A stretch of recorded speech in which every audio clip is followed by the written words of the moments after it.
All right, welcome, ladies and gentlemen, boys and girls, gamers of all ages, to Mobile, Alabama. We are here bringing you live coverage today of the Star Wars Unlimited Planetary Qualifier from Gamers and Geeks here in Mobile. And we're almost ready for round one. Now, I've kind of had to scramble a little bit here because I'm a one-man show today. I have not had the opportunity to do the prep that I would ordinarily like to have done. So I apologize for some of that in the sense of we're going to be making up some of this as we go. Give me just a moment. I need to put player names in. These guys are set. The timer hasn't started yet. You're not missing any action just yet. Give me a moment. I need to do match setup. Okay, so let's get this correct. And I need to move cameras as well. I'm just realizing I got to go make some camera adjustments. That's okay. Here's what we're going to do. Player one. Yep. I'm guessing I'm looking at, yep, and then, okay, give me just a moment, I apologize. All right, and then later two, that's going to be, okay, the timer is beginning, so we're going to be getting into this very, very quickly here, you guys. I apologize. I can't see the timer from here, but that's okay. All right, will there be interviews? We will probably try to do some of that along the way, Cab. But right now, I'm more focused in trying to get the game going. So give me just a moment here. All right. And none of that updated the way it was supposed to. Oh, because it hasn't changed the scene yet. Nah. Okay. All right, let's hope this works. Let's hope this works. Okay, here we go. All right, let's introduce our players, ladies and gentlemen. We're going to be in round one of Swiss here. Player one, and I'm going to have to go move the cameras.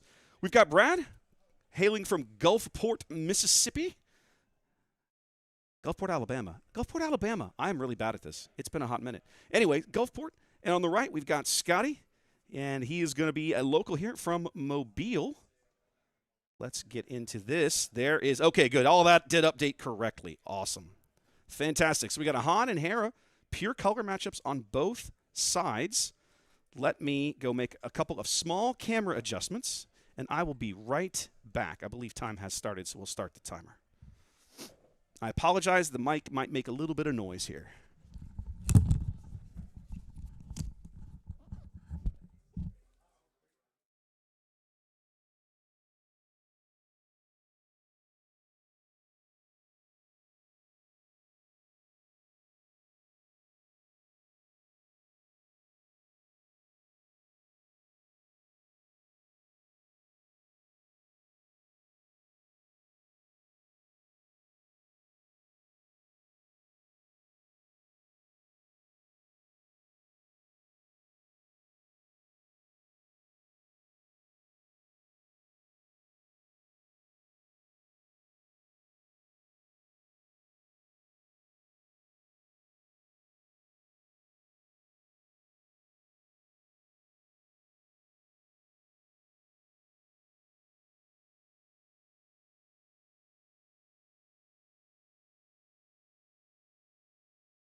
All right, that should be much better. And let me finish getting everybody's names in.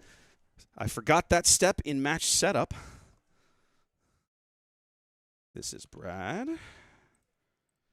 And this is Scotty.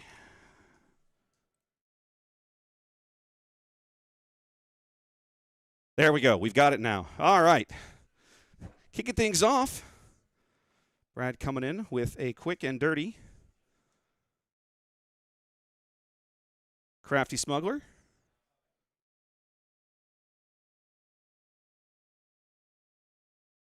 Scotty matching him with what appears to be a Battlefield Marine.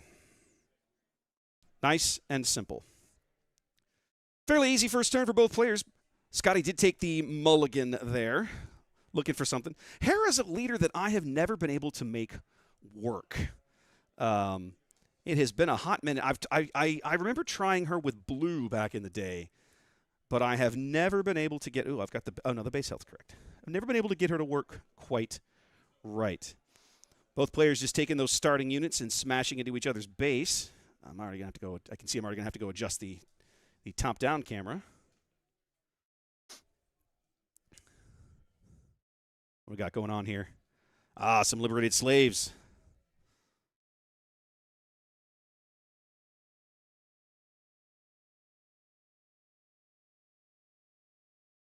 Scotty coming in with an Ezra.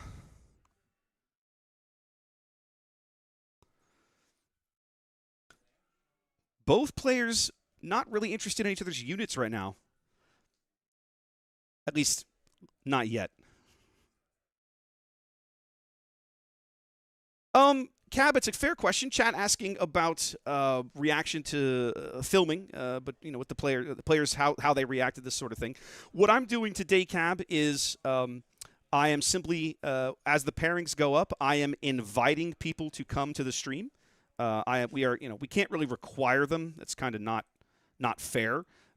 So what we are doing is we're asking them, hey, would you like to participate? Would you like to be on the stream? Brad comes in with a cunning, bounces Ezra, and buffs someone. Not sure who exactly, but he may mark it for us. Let's see if he does.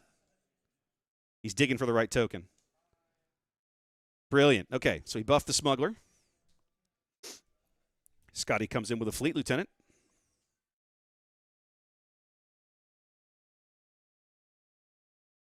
Swings in with the Marine for some damage before the liberated slaves put it off the board.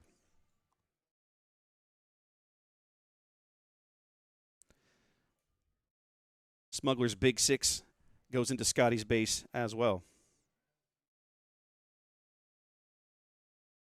An early base race going on here, and actually, I think Scotty now on the button.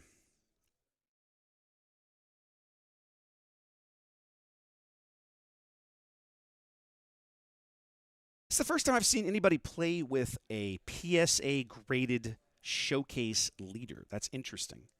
I mean, it works. There's nothing wrong with it. It is. It's just odd. I would hate to have to carry that thing around. It would be a real pain in the butt, I think. Now, both these leaders come out on 6, just in case you guys need a quick refresher. We'll show you each of them real briefly. Hera allowing Scotty to play off-aspect cards for regular off-aspect Spectre cards for regular price. Han, of course, has his little shenanigans that he does with resources. We haven't seen Brad do any of that yet, at least not that I've noticed. It's been a bit of a morning, so it's going to take me a little bit to settle in. I apologize for that, and I still need to go move Brad's camera a smidge and fix the over-the-table camera. I'll do that between games. Okay, Scotty going to come in with ECL here. Show you what that looks like. Once per game, he can ambush out a unit. He's doing that with Kanan. Going to ambush into, I think, I'm assuming the liberated slaves there. And he's going to heal a little bit off his base with Kanan's game text. Going to heal just 1.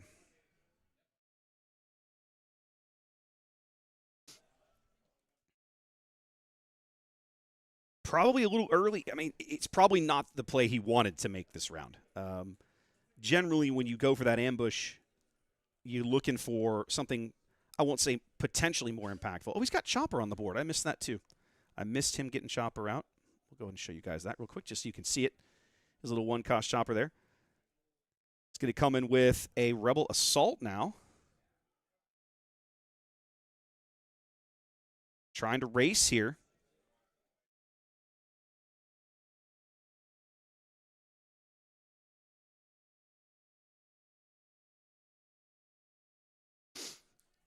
Pushing a whole bunch more damage through. 7 more damage onto Brad's base. So for the moment, Scotty with a small health lead. Halfway home here in game 1. Han deploys. Brad did use Han's action earlier this round. Scotty going to grab initiative. That leaves Brad with a whole pile of resources and 2 ready units. Scotty going to have to figure out what he's going to do. Yep, going to trade into Kanan. Really smart play there. Get rid of the Kanan. Hasn't spent any of his resources. He's going to get one more when Han swings in. Okay, he's going to take out the Fleet Lieutenant with Han. All the action on the ground arena. I don't want to use those right now until I get the camera fixed. I'll come back to the ground space stuff later. I agree, platform. Chat talking about using a Hera deck. I was talking to Scotty a little earlier. Scotty is one of the owners of the shop here in Mobile. He is playing today. Okay, so we just brought out a Zori, and he is. We were talking about this before the when I got here early this morning when they opened up and everything, and he was basically talking about how he plays Hera because he likes Hera. Right, he's just one of these guys. Like, look, I enjoy the character. He's one of these guys that theme matters more than function, I think.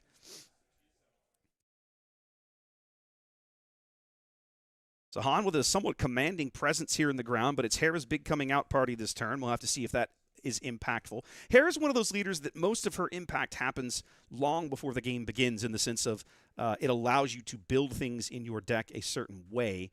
You're not so concerned about her hitting the board, really.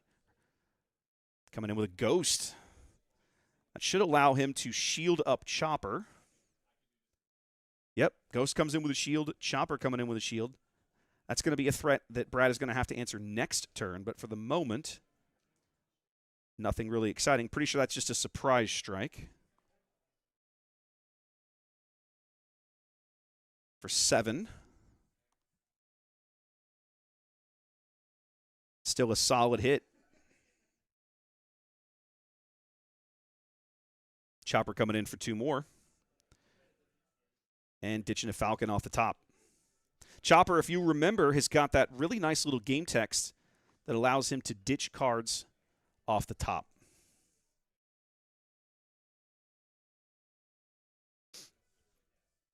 Smuggle in a blaster here. On to Zori. That's going to be another big hit.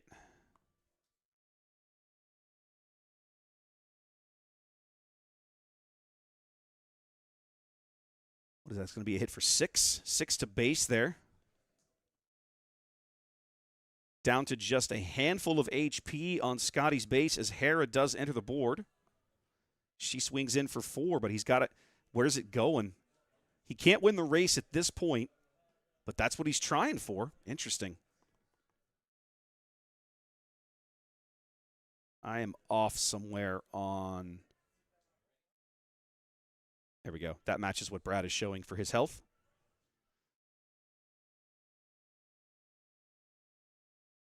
All right, game 1 complete.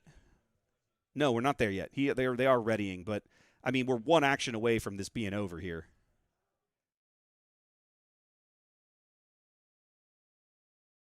Yeah, he just has to go to base, and that's the game.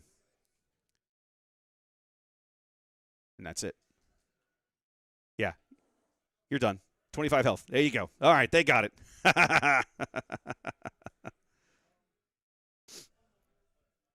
All right, game 1 in the books. Game 1 going to Han Yellow here. We'll do a quick reset. And I'm going to go adjust that overhead camera because it's driving me insane. So while these guys shuffle and reset, guys, I will be right back. Now, they're going to have a chance to sideboard.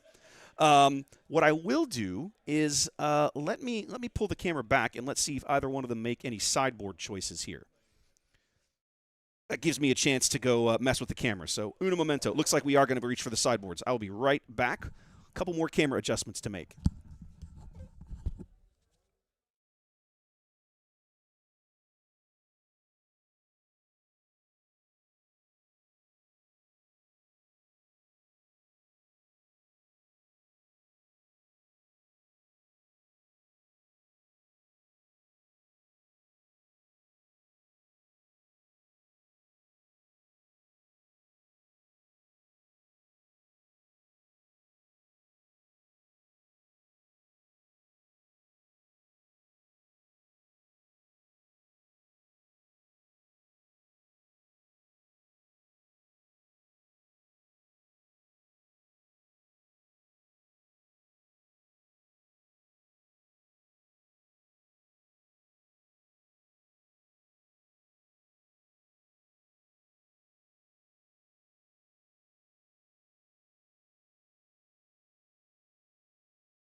All right, that's much better.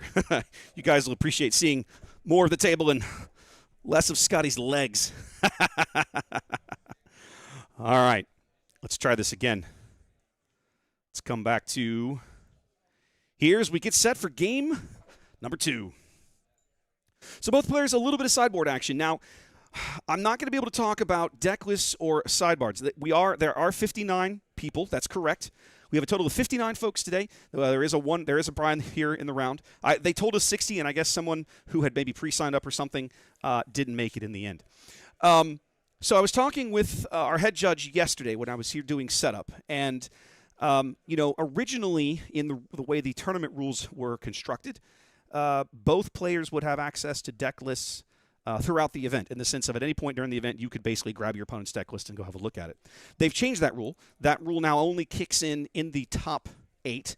So once you sit down to play a top 8 or better match, or top 16, the top cut, basically, you are allowed to look at your opponent's deck list. So as a result, over the course of the day, I am not going to see anybody's deck lists or sideboard options in the Swiss rounds, because there is the possibility, however remote, that somebody in the event could go maybe watch the stream, catch a replay, something like this later, and have information that they are not supposed to have. So we've got a little bit of ordinary. Something I got used to doing in the store showdowns was being able to have both players' deck list and display them during the course of the match, talk about what sideboard options they have. We're not going to be able to do that until much later in the event. So as we get to the top cut later in the day, we will have that option. But right here in the Swiss rounds, it's not going to be a thing.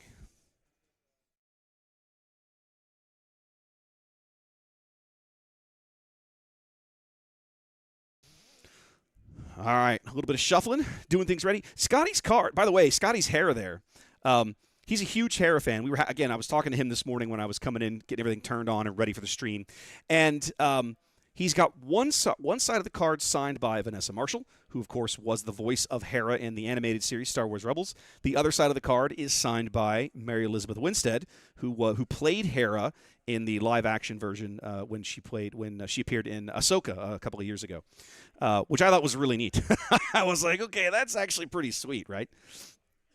Hera's one of those great characters that from the first set that I just look at and I so desperately want her to be good. I keep feeling like she's just on the cusp of greatness, right? Like she's just missing a couple of little something. Something's just not quite there to push that leader over the edge, because almost all of her benefit, as we were talking about, is in the deck building and economic side of the game, right? It allows you to basically pull Spectre cards, not just units, Spectre cards into the game, into your deck, regardless of aspect. So it gives you a little bit more deck building options than you might otherwise have had.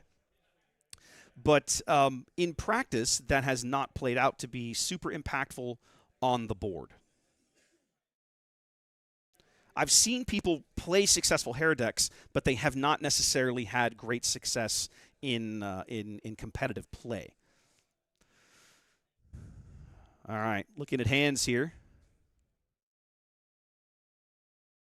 God, he's got a couple of, I think those are, I'm not sure what those are. Can't tell if they're fleet lieutenants. They look like rebel units.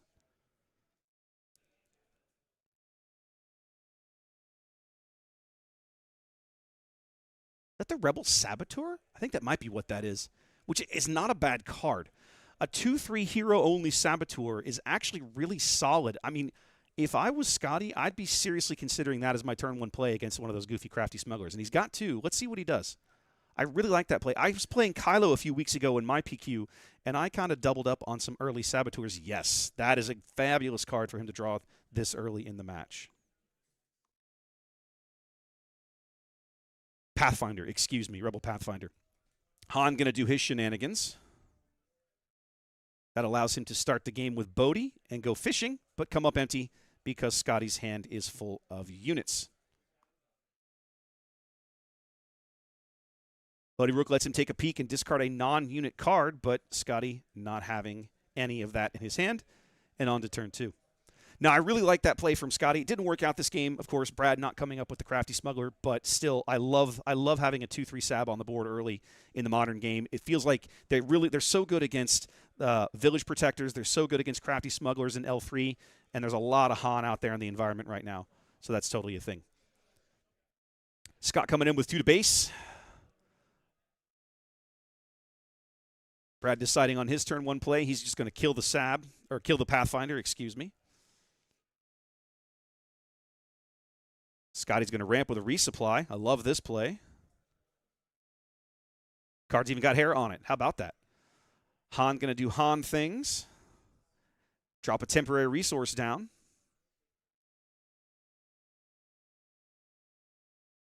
Scotty keeps initiative. Brad's going to bring out a tech. Tech, definitely one of the more controversial cards coming out of set 2. His mechanics combined with this Han 1 deck frequently lead to some combos that are, frankly, a little gross. You'll find people in the community that believe that that is one of the most broken cards out there, and you'll find people that are like, nah, it's fine. It's just a unit. Just murder it. Now, with Scotty's ramp, he's going to be a little ahead of Brad in the resource game, but of course, Brad can always use Han's ability to temporarily catch up for the round. But it is going to let him get hair on the board a turn earlier than last game. He's going to need the help, too, given what he's up against, because he has no ground presence. We're going to ambush in with ECL now. Going to ambush in Zeb, a card you don't see a lot of. Zeb is a fascinating card because he's going to ambush in. He's going to ambush in onto, I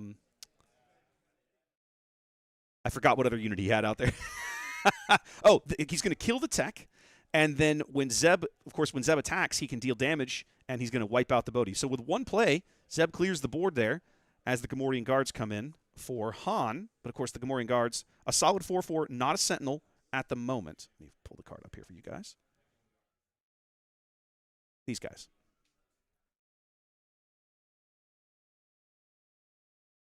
I'm inclined to agree. Chat saying that tech is perhaps not as big an issue. It's more DJ. I'm inclined to agree. I do feel like I think tech is one of those cards that it's – I hate this word, but I'm going to use it anyway. It's problematic in the sense of there's that risk that something you don't see in testing creeps past you and becomes a problem later on. All the action in the ground arena this game, neither player having anything in space. All right, Scotty coming in with a command, a really, really good card in double green. We're going to double XP onto Zeb. That moves him up to a 7/5 with those damage tokens. And it looks like he's going to then execute. He's going to execute the guards using the deal a damage portion of command. He's going to just murder those guys right off the board.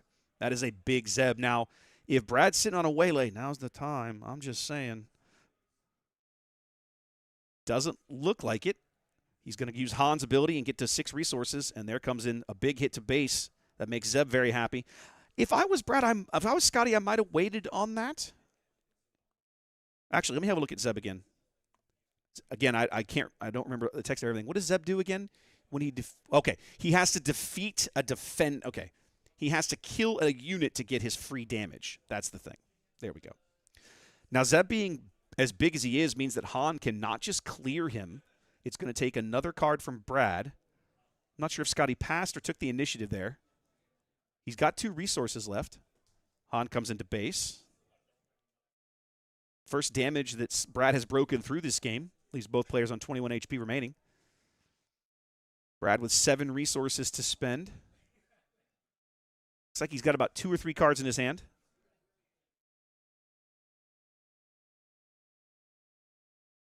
It's a good point. Chat talking about tech being big versus villainy control.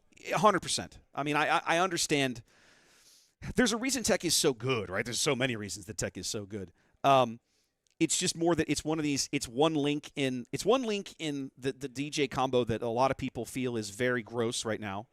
All right. This is Han. This is one of Han's big curve out cards here as we're looking at new Enfys Nest coming onto the board. Now, what's interesting is that Enfys not able to use the game text there because Zeb is too big. Hera deploys, swings in. Brad claims. And that looks like that's going to end up being the whole round. That is a big, big Zeb Aurelios. Holy crap. Brad probably got his fingers crossed for a blaster that he can ambush in. Although I think if he'd had one of those, he probably would have done it on Han already. Well, maybe not. He would have had to trade his leader. Maybe not a great play for them. Game 2 much more interesting than Game 1. Game 1 was a bit of a steamroll. Hera holding her own here in Game 2. Brad's got to clean out 2 resources and throw them into his discard pile because last turn he used Han's ability on the flip side, and then deployed the leader and got Han's ability again when he attacked in. There we go. So starting the round at 6 on the board for Brad, 6 resources. This will be Scotty's 7 resource turn. He resupplied a little earlier in the game.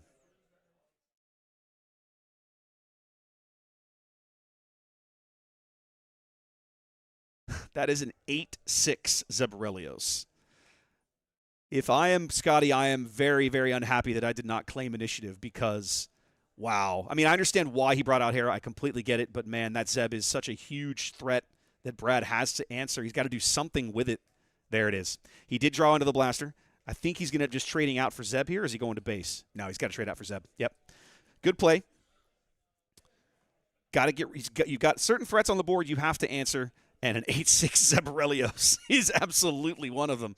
Now, interestingly enough, with Hera being the only remaining unit here for Brad, the game text on Enfys Nest not particularly impactful until he does something else.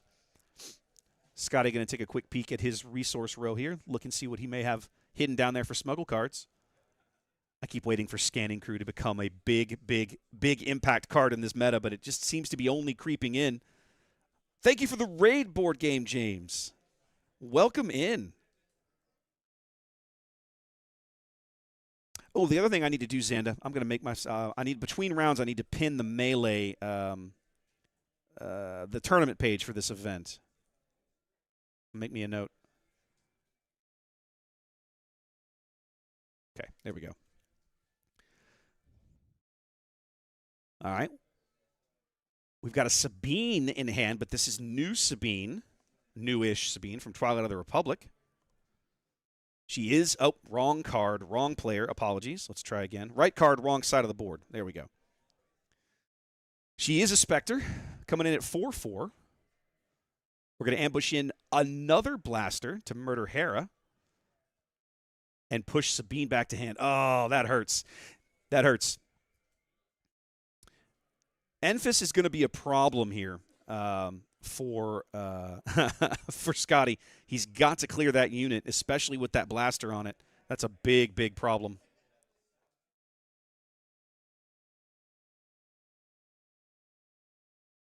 A seven attack Enfys can throw a lot of units back into your hand.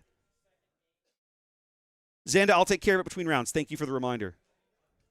It's Bonzinator. What is up, Bonds? Twitch board game crew represent. Ha!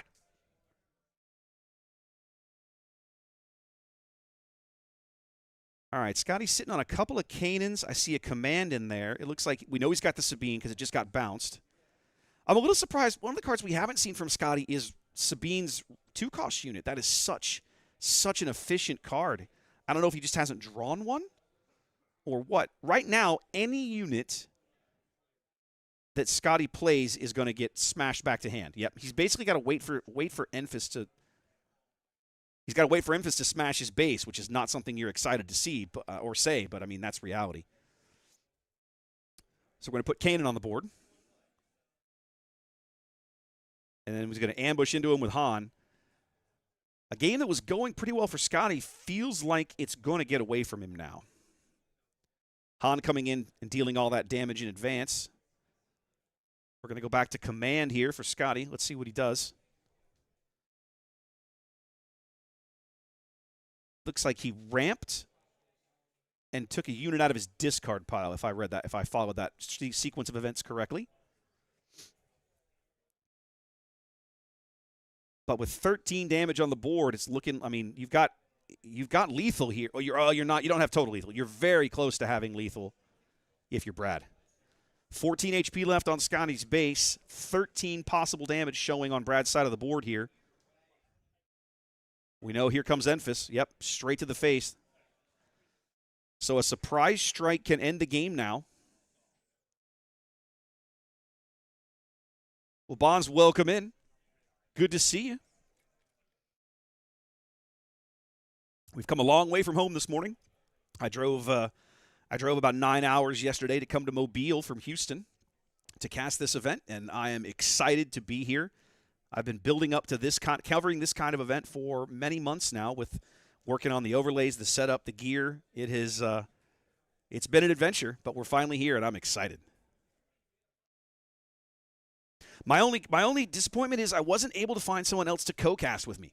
I learned long ago that working tournaments like this, it's far more fun when you've got someone else to talk to and bounce commentary off of. But unfortunately, I didn't have all the regulars that I had back in Houston were not able to attend. Now, what's interesting, for those of you guys that are in the SWU community, you know there are a couple of good-sized teams out there. The Bothan Network guys have got some representatives here, and several of them offered to volunteers tribute should the need arise.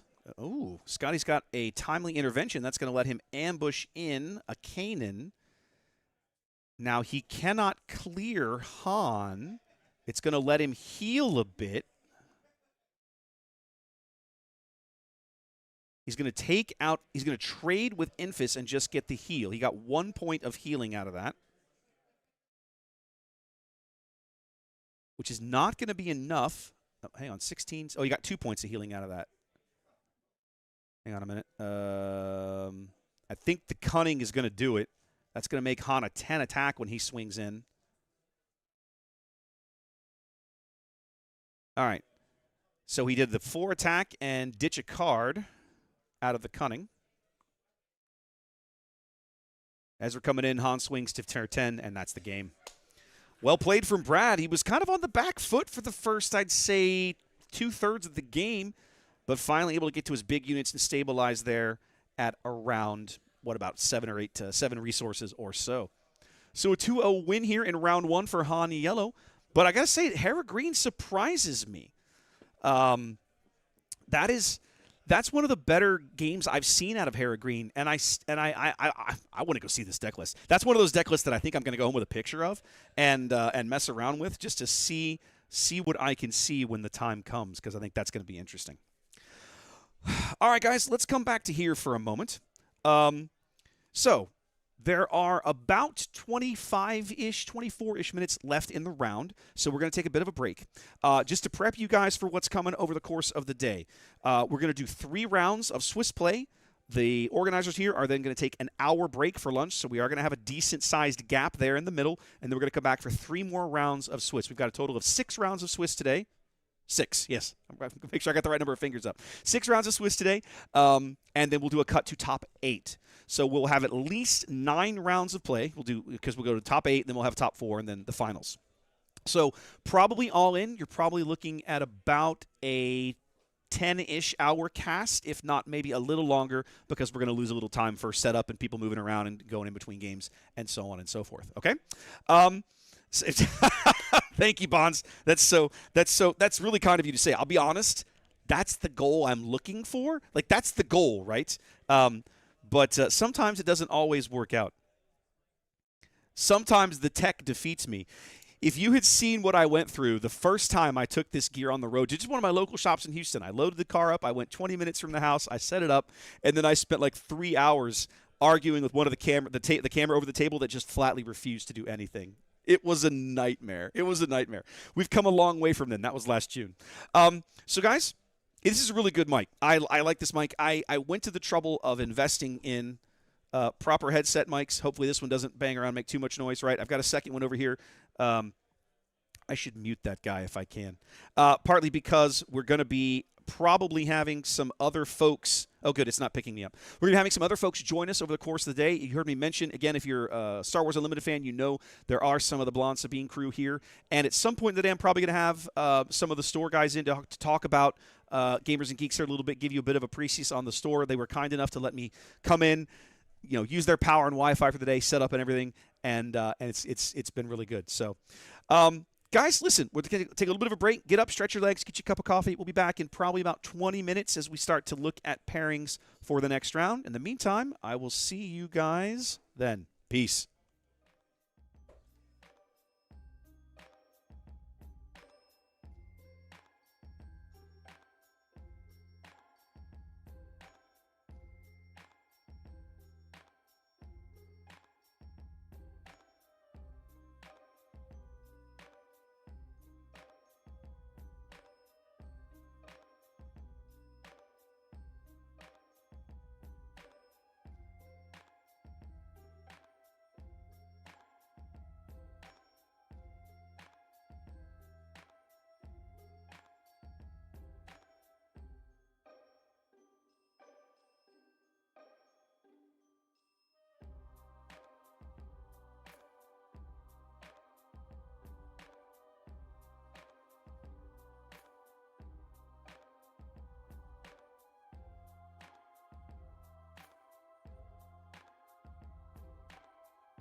All right, welcome back, ladies and gentlemen, boys and girls. We are headed off to round 2 of Swiss here at the Star Wars Unlimited Planetary Qualifier here in Mobile, Alabama. We are at Gamers and Geeks, Geeks and Gamers. I'm going to get it wrong, and I apologize. I'm always going to get those backwards. It's G&G. We're just going to go with G&G the rest of the day. That way I don't screw it up.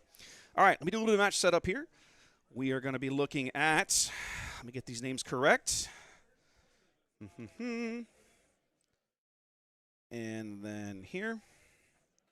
Oh, yeah, I just need to leave. Okay. That was, yes. Perfect. Awesome. Okay, now I need to get, we need to get a couple of things fixed up here. Jump scare. Excellent. Mission accomplished, Evil. All right, and then these guys. Oh, I didn't look to see what everybody was playing. I can see that, but you can't yet, so give me a moment. I just need to peel back the right layers to finish match setup here. Excellent. This is going to be good times. Okay, so player 1. All right. We're looking at...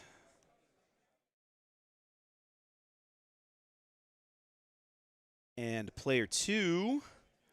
I'm excited to see this. This is going to be interesting. Looks like, yep, he's on. There we go. All right. So now, ladies and gentlemen, let's meet the players. On the left-hand side of your screen, this is Eric, hailing from Pensacola, Florida.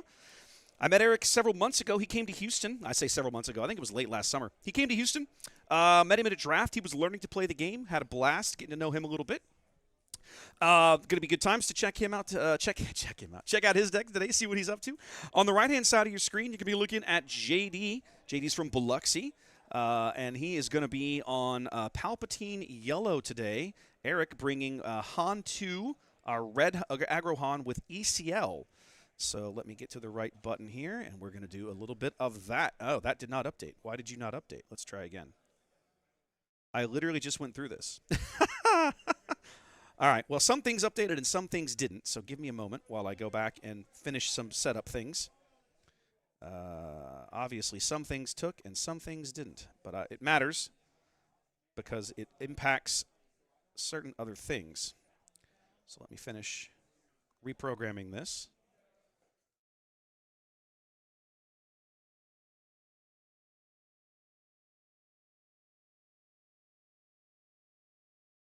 There we go. Now we've got it. Okay. We're already a little behind here. I apologized for getting everything done. Obviously, the round timer has started, so we're probably a few minutes off of that. Zine swings in here. Han's going to play a Cassian early and then knock her out.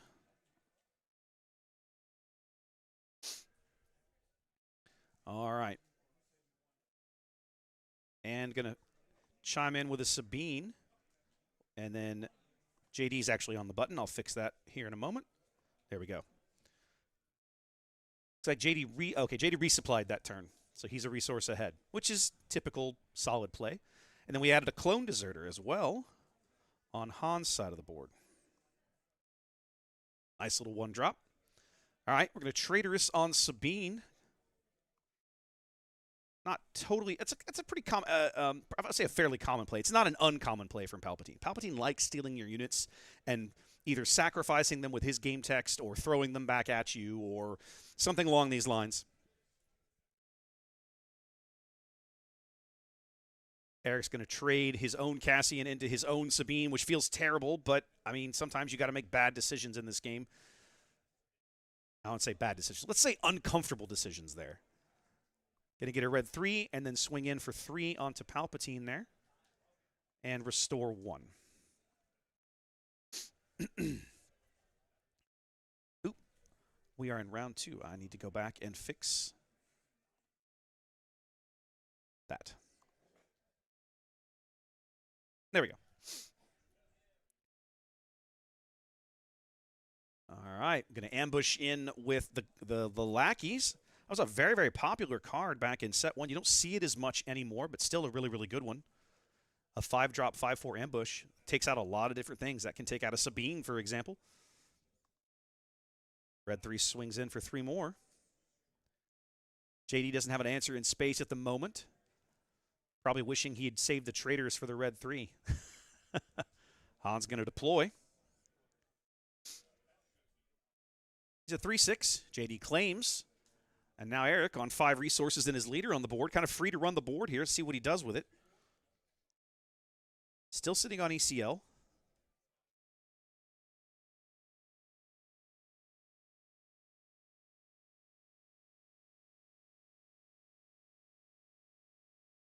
Checking his resource row just to see what he's got down there. We know he's got Cassians in the deck. Always the possibility one of those is lurking down there. Deck like this, no, he wouldn't have the blasters. He's not on yellow.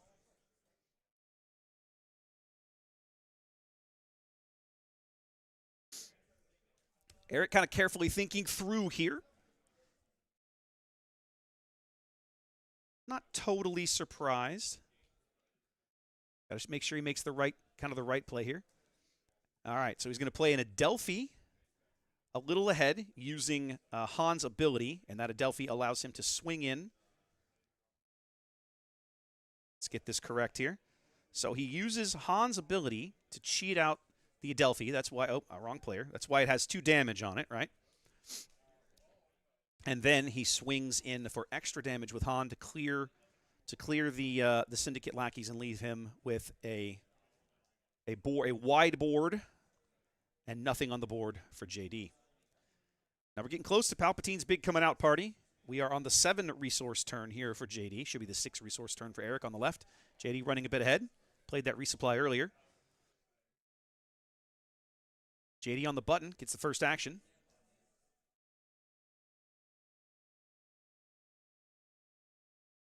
Thinking carefully here. He's got a lot of potential incoming damage this turn. He needs to navigate this turn very, very carefully. That red 3 looming large with a board this wide.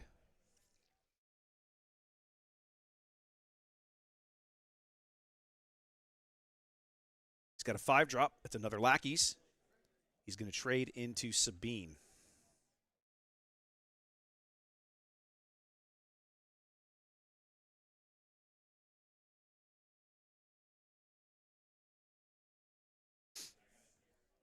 Han swings in for 4. 2 more resources for Poggle. Red 3 going to swing in for 3.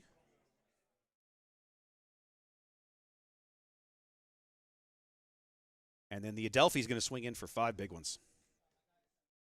Already 18 damage on the base for JD. Clean base for Han 2 green. It's an interesting... This is not a deck that...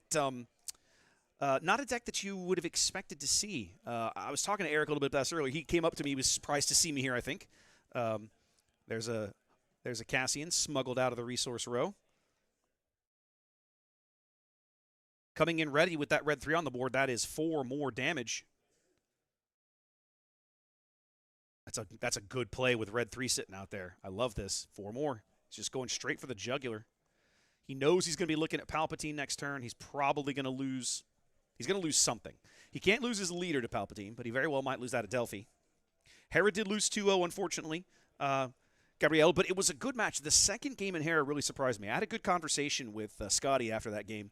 He and I are both of kind of the same opinion, right, that Hera's just kind of maybe right on that cusp, right on the cusp, maybe a couple of cards, couple or 3 things, and that would be a much more solid deck. I'm more sold on Hera green now than I used to be. I'll be curious to go home and mess around with that, maybe build it myself and put it through its paces. All right, big turn for JD here. He's got a lot of threats to answer. He's got to navigate this pretty carefully. He took a ton of damage to the face last round.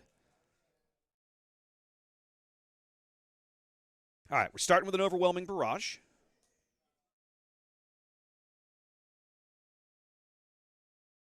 So let's see how he assigns the damage here.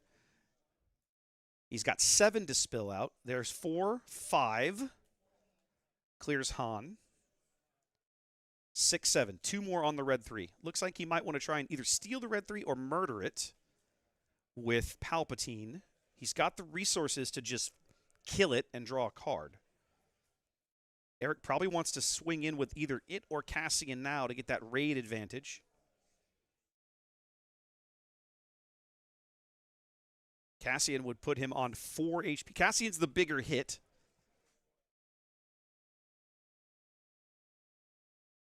Eric clearly thinking through, talking through his options there. Going with the Cassian. I like this play. Just, he's been pushing damage. He's just going to keep at it. 4 HP left for JD here. Palpatine coming out and stealing the red 3. Not shocking, really. Eric's gotten a lot of good work out of that red 3, though. He got it in at least twice, and he got one good round where he had a very wide board and got lots of good raid damage out of it. Probably a good, I don't know, 7 or 8 damage out of that one card alone.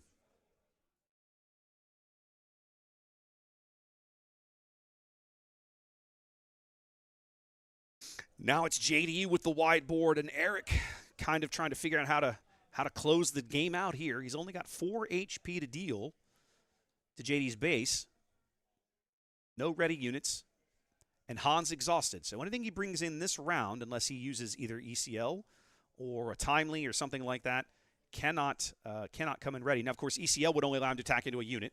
So he would need something with Overwhelm, K2SO, for example, or a Wrecker. Am I seeing 6 resources? That sounds like it smells like a Wrecker. It is.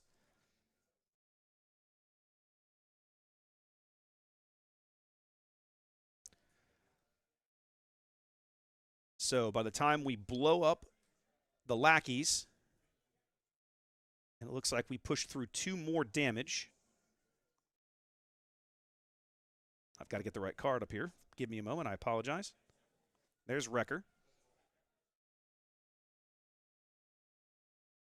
There we go. Royal Guard coming in. Fabulous, fabulous card out of set 1. 3/5 Sentinel for JD. I think Eric has not claimed yet. At least the marker hasn't moved. He's going to push Palpatine in and kill Wrecker. Take a whole bunch of damage back. And then use his ability to finish off and get rid of the red 3. But I mean, Eric only has one. He only needs one action. As soon as Cassian readies, as long as if Eric's on the button, now the marker hasn't moved. I think Eric took initiative, and they simply didn't move the token. I believe that's what's happened. Maybe not. A reckless gunslinger. Oh, I'm off. I'm 1 off. There we go. He's going to smuggle the gunslinger out, and then that's the game. So yeah, there we go. Almost a clean victory there for Eric. Only a handful of damage there at the end of the game. As we're headed to game 2. Plenty of time left on the timer. I think I'm a few minutes off. The timer is probably about 2 minutes behind reality, 2 to 3 minutes. But with a deck this quick, I don't think it's going to matter. We'll see how it goes. Both players headed to their sideboards now.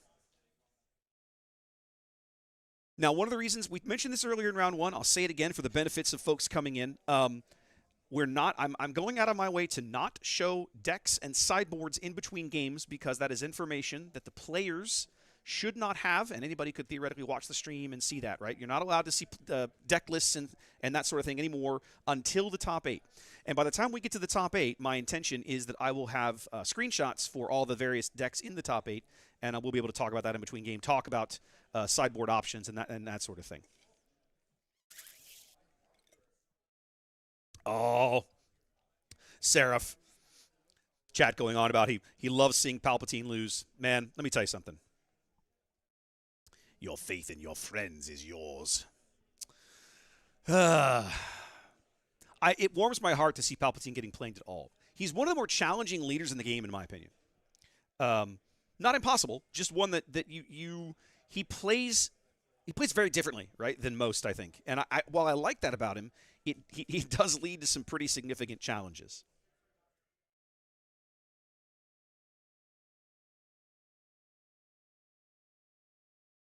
All right, sideboard's complete. Game 2 inbound as we shuffle up and cut.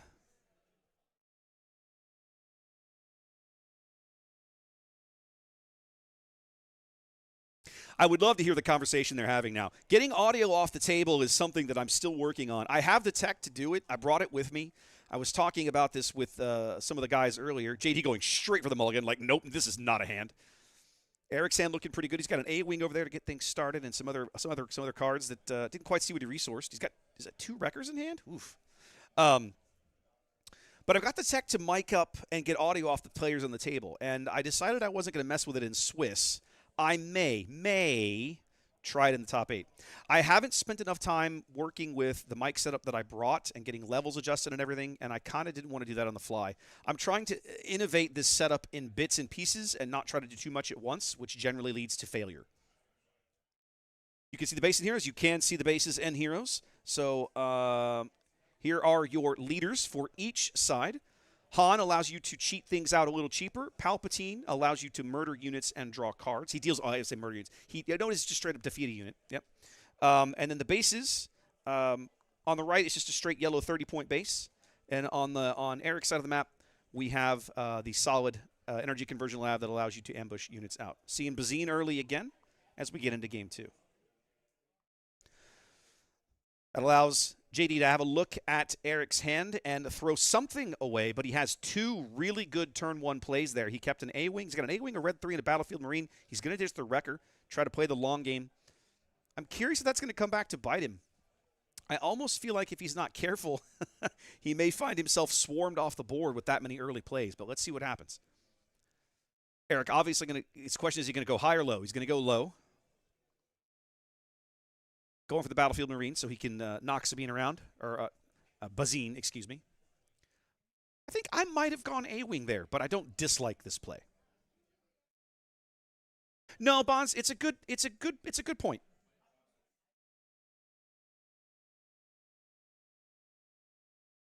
Was that a McClunky? That is not a card I expected to see in a Palpatine deck, but that's exactly what it was. McClunky coming in and clearing out the Battlefield Marine. And another Bazine, straight for the hand hate here. Going to throw away a Poe this time. That hurts for sure.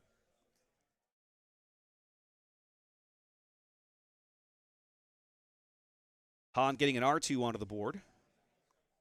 Allows him to help filter the top of his deck a little bit. Oh, and the Red 3. Oop.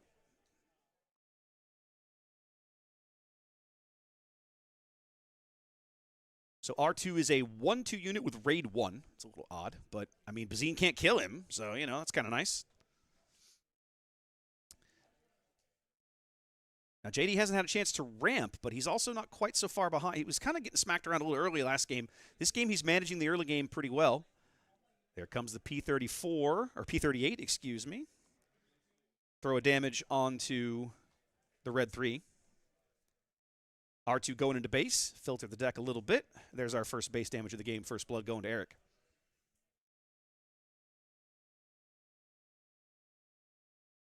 Ah, Palpatine. Rude. Murders his own unit, draws a card to kill Red 3. And now it's a pair of A-Wings coming in for Eric. That's going to be that damage can add up very, very quickly for JD. He's going to be looking for an overwhelming barrage, some other kind of way that he can clean those units out. But he's got some work to do there.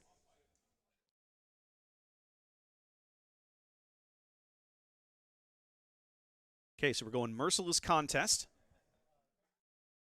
Means that both sides have to murder a guy. R2 takes the hit for the team there as one of the A-Wings swings in to JD's base, and then he's going to no good to me dead the other one. So he's going to walk one down for a bit. Han's going to hit the board. These guys are quick. I'm having a hard time keeping up with them.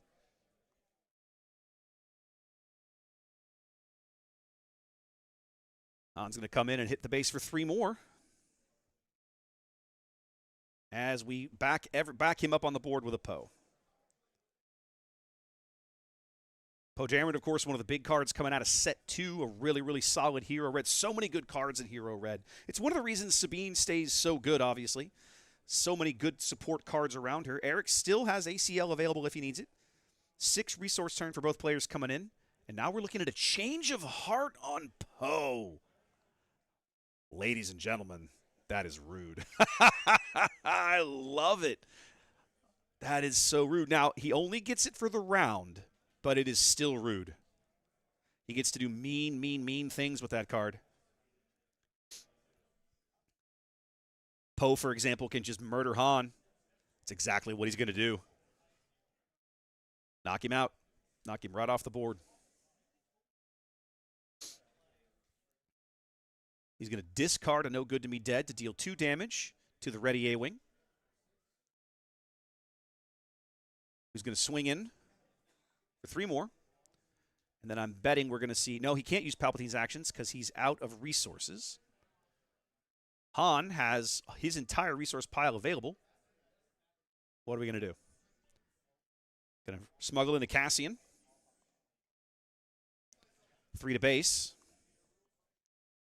Now, at the end of the round, the Poe's going to come back across the board. Change of Heart does not last forever. It lasts for the turn. Looks like JD has claimed. So Poe returns to its quote-unquote rightful place. Kind of a mirror of last game, a very nice wide board for Eric here. No red 3 to take advantage of it this game, but I don't think he's complaining when he's over halfway home here on Palpatine. 7's got to be a Vader. No, it's a CAD. Ho, ho, ho. But now it's got some difficult choices to make about who is he going to capture and who's he going to leave. He gets to capture 3 units. Those will sit under CAD. If CAD attacks, one of those units can be returned, or, of course, if CAD ever dies, those units come back normally. Big, big 7 drop in JD's deck. He needed that to thin the board out. Eric's going to just go straight to base with Cassian before something untoward happens to him. Now, I'm curious. I think I'm with you, Chad. I think the CAD is going to get wrecked. That's exactly what's going to happen right here. Now, it does save JD a little bit of time because all those units will come back exhausted.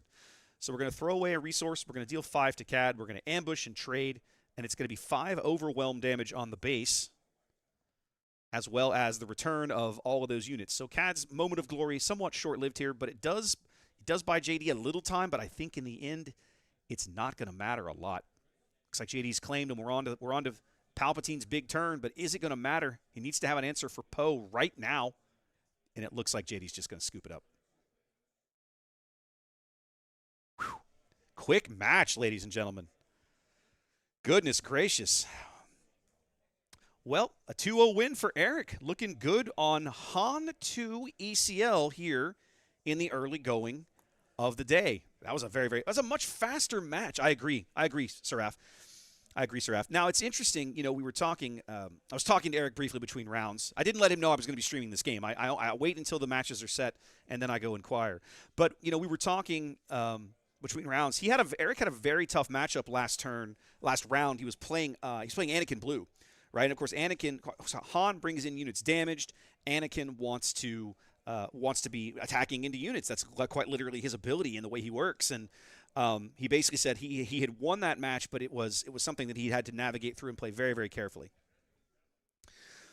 That's also a good point, Chris and YouTube, pointing out that CAD is awesome for finishing when you're ahead, but from behind it is perhaps less impactful.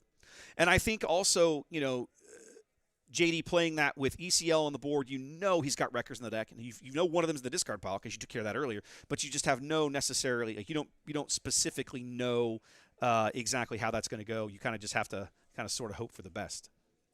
All right, the timer's pretty close. Timer's only actually about 25 or 30 seconds off. Well, guys, unfortunately, I hate to say it, but that's kind of all we've got for the moment. I mean, I would love to keep bringing you game action, but the game on stream is over. We have a big gap here before round 3 begins. I'm gonna keep an eye on. I'm gonna go out and chat with some folks. We have one more round, then there's a lunch break in here, so we're gonna have at least one more match before we take an hour off for lunch. So we're gonna be kind of in and out for a spell. The pace I think will pick up in the afternoon. Once we come back from lunch, it's gonna be pretty much. Bam, bam, bam. We'll have 3 more rounds of Swiss, then we'll go right to the top 8. There'll be some breaks in there, obviously, but I think it'll be a little more lively, let's say. So keep an eye open. What I may do, I may grab one of the guys from the store to come back and take a little break. We've certainly got plenty of time to talk through, talk about the store, talk about the event, that sort of thing. I would love to give them the opportunity to do that. They were very kind and gracious enough to let me come in and set up all my gear, so I'd love to give them a chance. But for the meantime, guys, we're just going to take a break, and at a minimum, I'll see you before the next round, okay? So, y'all, be good, get you a cup of coffee, stretch your legs. I'll see you in a bit.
All right, guys, just going to step in here real quick. We're getting down to the end of round two.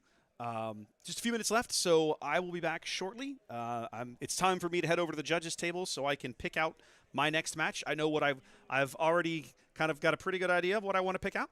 So if you are up and away from your table, desk, chair, whatever, time to finish stretching. We're going to be back with some action probably within the next, probably about 10 minutes or so. Quick reminder, after that, after this next match, whatever it is, we are going to have a pretty long break. I knew there was going to be a lunch break. I didn't know it was quite going to be so long, but it is what it is.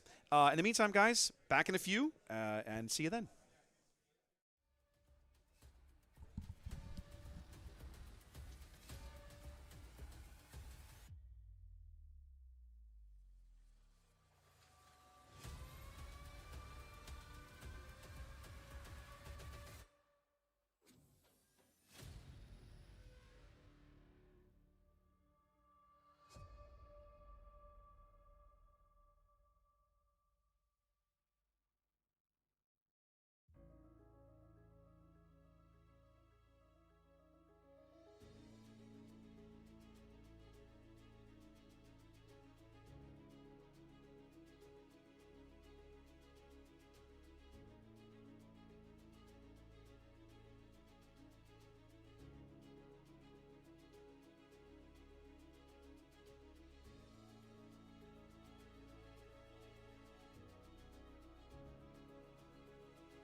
All right, welcome back, ladies and gentlemen, boys and girls, Star Wars Unlimited fans of all ages. We are headed to round 3 of Swiss here at the PQ in Mobile here at Geeks and Gamers. So, here is what we are going to be showing you. I need to get to my match setup screen.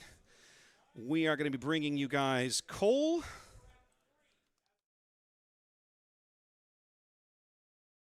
and Courtney.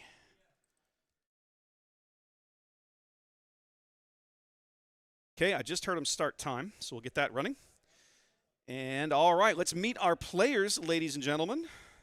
Actually, let me finish the setup first. I didn't even see what he was playing. Oh, that's important. Okay, so we're on you and you. And then over here, we are on you. Nope. And you. Perfect. All right, let's meet our players, ladies and gentlemen. Player 1 on the left-hand side of your screen, this is Cole. I was just chatting with him briefly. He is a Vandy alum to match the sweatshirt he is wearing. He is going to be playing, he's got a Bosk green deck, and squaring across from him is Courtney. This is the eponymous blonde Sabine from YouTube. If you have not followed that YouTube channel, check them out. They do a lot of fantastic SWU content over the course of this match. Xanda, do me a favor. Let's dig up the link to that YouTube channel, and we'll throw that in chat here in just a little bit. All right, so let's have a look at the board. There is, oh, come on. This stupid thing really irritates me when it doesn't update. Give me a minute. I don't know why this is such a problem for this goofy thing. Oh, I think I know why. I think I know why for the future. But for now, let's go back and fix the setup. So we're looking at Bosk Navarro versus Sabine Coruscant. All right, let's try this again. There we go. Now it likes me better. So for the first time today, guys, we're looking at a couple of 30-point bases. I should have lowered Courtney's camera just a little bit. That's okay. All right, both players shuffling up, getting ready. Time already ticking away a little bit. They did start the timer, so I went ahead and got that running. Oh, I like Cole's Bar of Beskar. You guys see that at the top left? Oh, we're on Swiss round 3. Let me fix that. No. That is not what we want.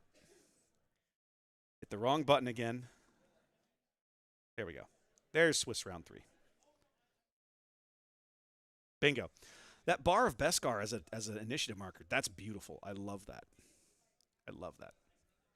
When they go to sideboard after game 1, I will duck out there and move Courtney's camera down just a little bit. Center that up some.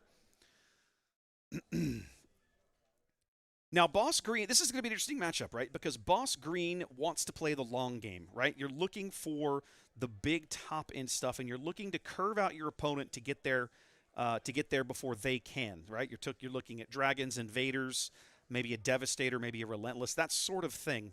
Sabine, of course, on the other hand, much more about the speed. Now, she is playing a 30 HP base. That is something you don't always see out of a Sabine. Yellow Sabine tends to do this, of course, because the yellow bases that are less than 30, not terribly amazing. So this does give Sabine a little more legs, but without the green, what am I trying to think of? Her unit pool is a little different, right? So we're probably going to see some slightly different units than you're used to seeing. If you've seen a lot of Sabine Green on camera, for example, or you've watched a lot of those games, you will 100% see some interesting things. All right, so we're going to start right away. It looks like Courtney is on the button. I'm not sure why the initiative token is on Cole's side of the board. Is he passing? There we go. Okay, she's on the button. We've gone ahead and used her action just to show you what that is. Each round, neither one of them playing a unit in round 1. That is a very awkward draw, to put it lightly. So I think what was happening there is Bosk was waiting to play a bounty on whatever unit.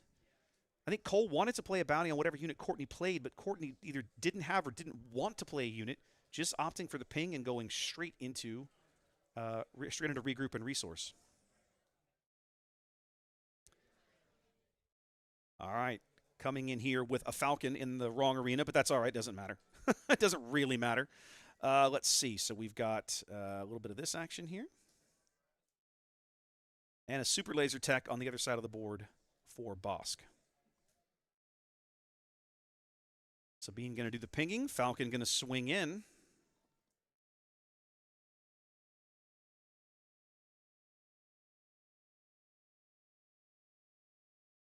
And on to the next round. See what Courtney opts to do here. Is she going to pay for the Falcon to leave it out or draw it back to her hand? I would, if it were me, I'd probably pay to leave it. I think it's worth it. Depends on what she's got in her hand. Like if you're sitting on a Darksaber or something, then that's a tough call. But I still think you probably leave it out. What I love about the Falcon early against Cole is because if he tries to bounty it, she can just pick it up and throw the bounty away. So that makes it really, really a really nice early draw against this particular matchup.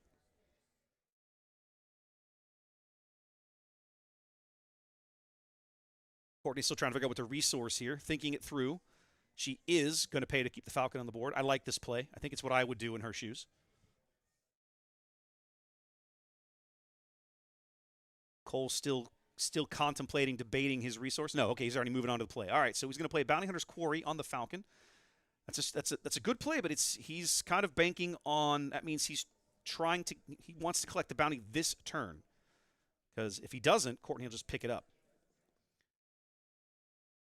Going to go ahead and swing in with the Falcon and get that done. Bosk going to come in for a ping on the Falcon, I believe. Should be 1 damage on the Falcon. Both leaders activating here. 1 damage to each base and 1 on the Falcon. She hasn't put the 1 on the Falcon yet.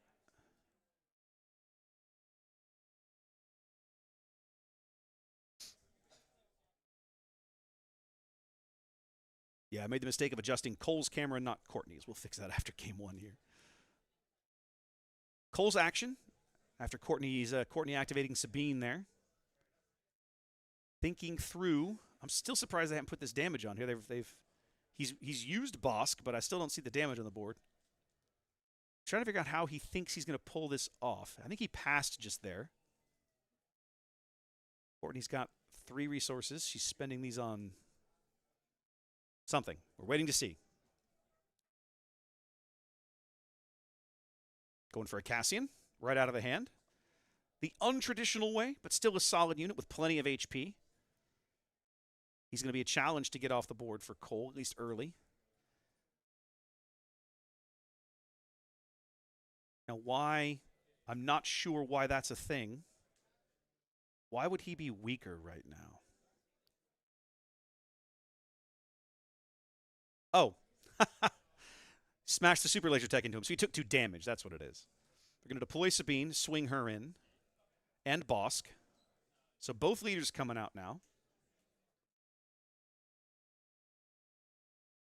Has he got an open fire for this Falcon? Is that how he thinks he's going to collect this bounty?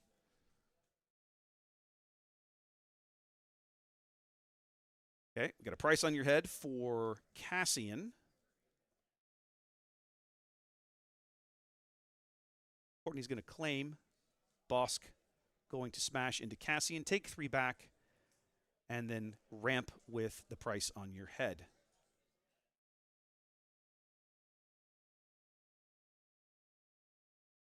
Probably ramp twice. Why not? Not sure why you wouldn't.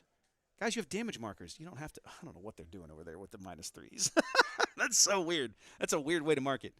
Yep, Boss going to ramp twice.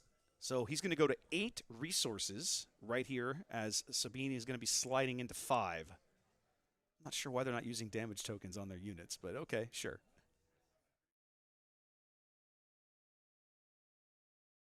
So now, is Courtney going to leave the Falcon or should pick it up and throw the bounty away? She is going to leave it. I'm not sure I would make this play.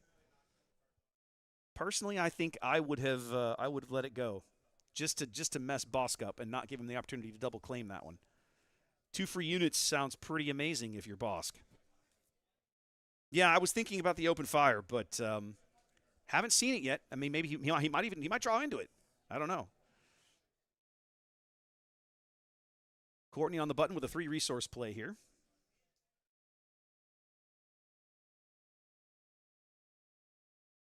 Fleet Lieutenant swinging Sabine in to Bosk, which is not a complete trade because Sabine has just enough HP to survive that.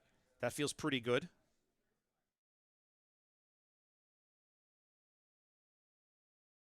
But an 8 resource drop of Emperor Palpatine here in the early game, that's going to make a big, big mess. So it's going to clean up Falcon. It's going to allow him to collect that bounty once. Falcon and Sabine And 1 more damage on the Fleet Lieutenant. Guys, you can use the damage tokens on the units. It's fine. I have to go let him know after the game. All right, he's going to grab a Sentinel. He's got a Dark Trooper there.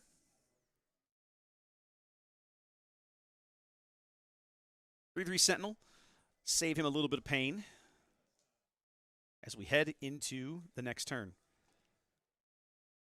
That double resource ramp for Bosk, I think, is going to be difficult for Sabine to overcome. Then again, I don't know what all she's got in this deck. We know we're not looking at ECLs. We know we're not going to see timely intervention. So we're not going to see things like Ambush Wrecker, Ambush Poe. Those units are still good, but they are less impactful when your opponent has a turn to see them coming and adapt appropriately. Yeah, platform. The laser gaming tokens are my favorite for camera work. They're easy to see. They're double-sided. It's very, very, very simple. Okay. Resourcing complete here. Sabine's still on the button. Courtney hasn't... Oh, I was about to say she hasn't pinged in a bit. Yeah, dummy, because the unit was on the board. All right, Fleet Lieutenant's going to go ahead and smash into the Sentinel, get that out of the way. Clean that mess up. Palpatine's going to swing in for 6.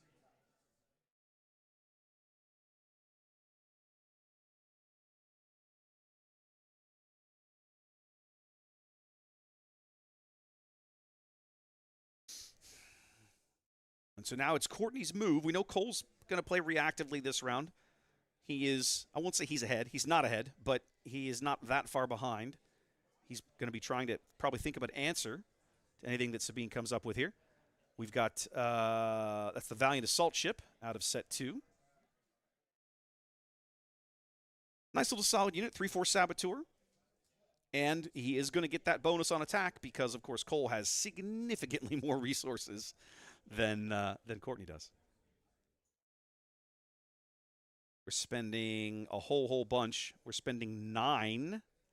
We're ambushing something worth 6 in. There it is. It's a Raider. So we're going to ambush in the Raider. He's going to deal 2, ambush it out. Either way, it's dead. And then deal 2 to base. So just so you can see the sequence of events there, ladies and gentlemen. We started off with a timely intervention, which allowed him to ambush in.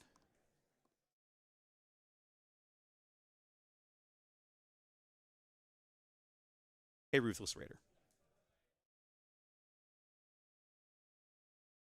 Courtney's got a couple of resources here. Anything she puts on the ground is going to get murdered. Yeah, that's unfortunately not the kind of impactful play you're looking for in this situation. Leia's a good card in the right play. I've seen Leia win games before, but right now she's just more likely to get smacked off the board by Palpatine. Going to go ahead and ping everybody because why not? Oop. There we go. 6, 7, 12. Yep. I'm actually off 1. There we go.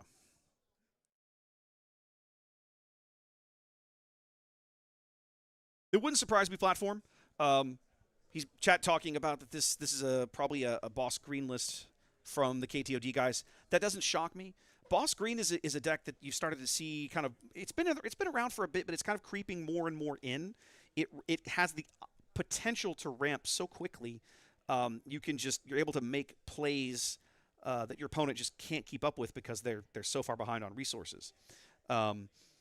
This is a deck that won, I think, the PQ up in North Dakota about 3 or 4 weeks ago. Something along these lines. Anyway, I don't have the exact list in front of me, but it was absolutely a Boss Green. I watched some of that game as it was live. It was a very, very, very good match, but it was like the Boss Green is able to do silly things, and it's fun to watch, but it's pain to be on the receiving end of.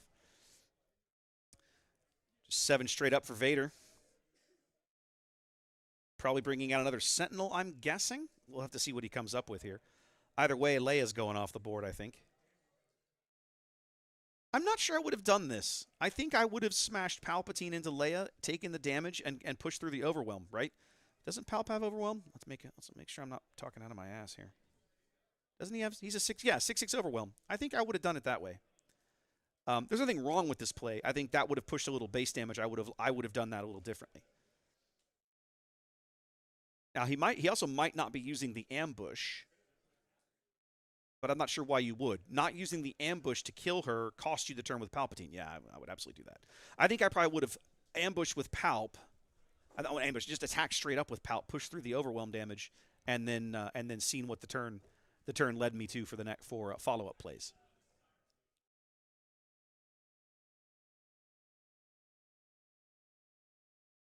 Thank you for the kind words, Josh. Appreciate you. Are we scooping? It looks like we're scooping. No. What did she do? Oh, for a cause. All right, so we're doing for a cause I believe in. Pushing through some more base damage. I just saw her flipping cards off top of her deck. I was like, what are we doing over there? Okay, so that should have been 4. He should be 17 damage? Yeah. So we go 1, 2, 3, 4. She takes 6 to face from Palpatine. Losing the race now. Still got the Raider to come. That's going to be 4 more.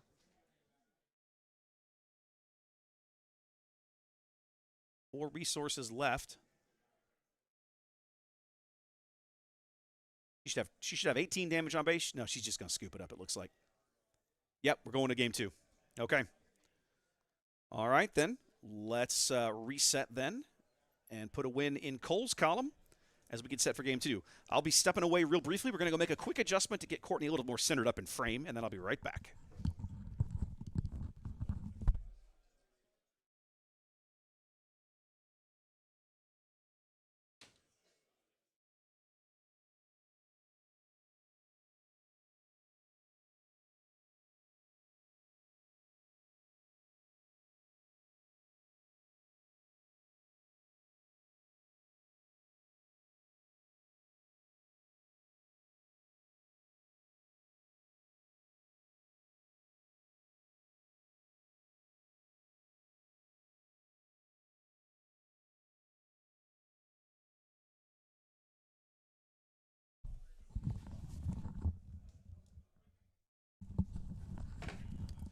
Oh, yeah, that's much better.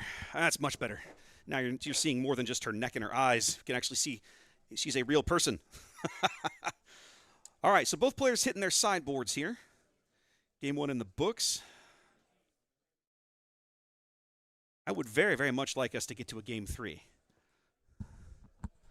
Oh, does he have a Hypervader in their platform?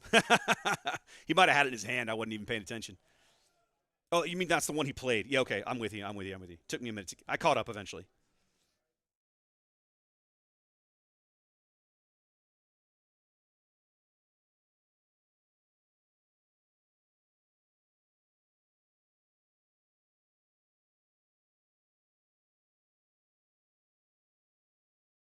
Both players thinking through sideboard options here. I've been saying this over the first couple of rounds, but in case you're joining late, I'll say it again. When we're doing sideboards like this, I don't show the table. I don't want to give the stream the opportunity to see the possible flashes of people putting stuff in and out of the decks because the way the tournament rules are structured right now, you're not allowed to see deck lists before the top 8.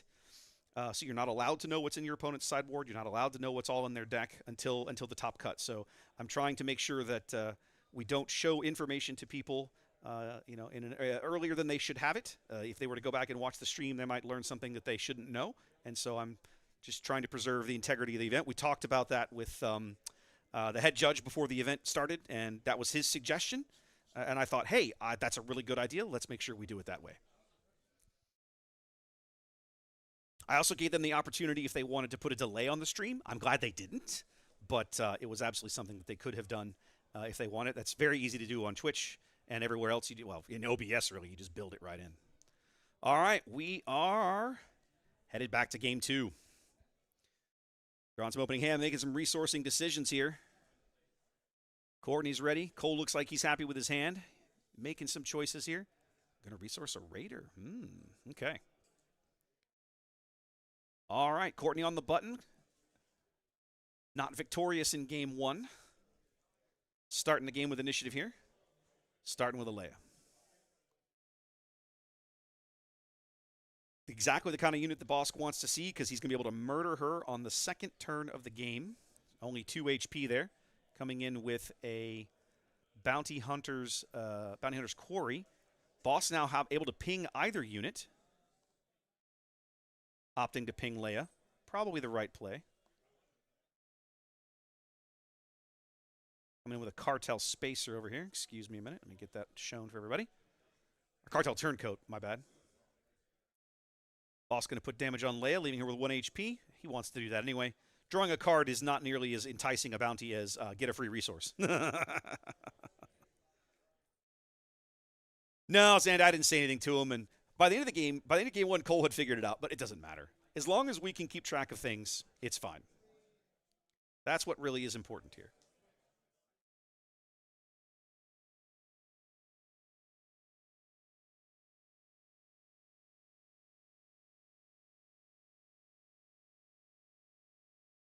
I will say I like seeing Courtney go a little wide here because we know, she knows going in that she's going to lose Leia very quickly. But the turncoat allows her to make sure she has a unit on the board. She has still retained initiative. That's one of the things about Bosk, right? Bosk has usually got so much shenanigans going on. He doesn't get to do all the things he might like to do. She is going to get a swing, a nice fat swing for 4 out of Leia before Leia gets pinged off the board. Coming with a Fleet Lieutenant, and then just so you can see what Boss does, units that have bounties, he's able to simply take an action and deal a damage to it, which is exactly what he did with Leia. Going to take a free client out of his deck. Nice. That's an out of aspect card for Bosk, but because it's free, it doesn't matter. Totally legal play. And of course, that just gives Bosk even more tools to hang in games against aggro like this. 2 more from the turncoat.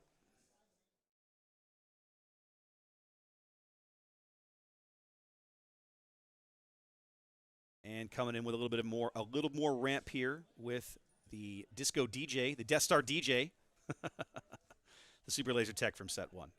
Courtney claims, on to the next round.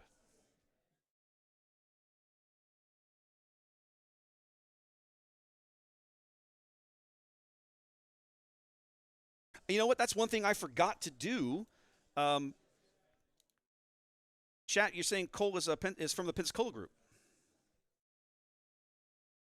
I forgot to ask each player where they were from originally. So that's I have been trying to do that, and I failed to do it for this game because I was in a rush. That's awesome. I know Eric from the last round is also out of the Pensacola crew. This is an easy drive for those guys, about an hour over here, depending on where you live in and around Pensacola. Courtney making a resource decision here, trying to think through. This is going to be this is an important turn for her. This is Sabine's coming out party, although it's going to be Bosk's coming out party as well. Once that Super Laser Tech smashes into something, Bosk will be allowed onto the board 2.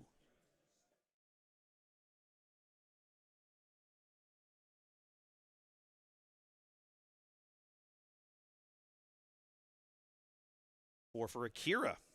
An excellent play out of this Sabine deck, giving her the opportunity to have a look at Cole's hand, name a card. That's the wrong card. Hang on a minute.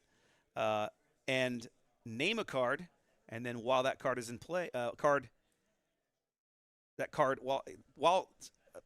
to get the right thing in a minute. Kira, there it is, will allow him, he'll have to pay extra for it. Pay 3 extra if memory serves. There she is. I finally got it right. The buttons are tiny, y'all. I apologize. Birmingham. There we go. Excellent.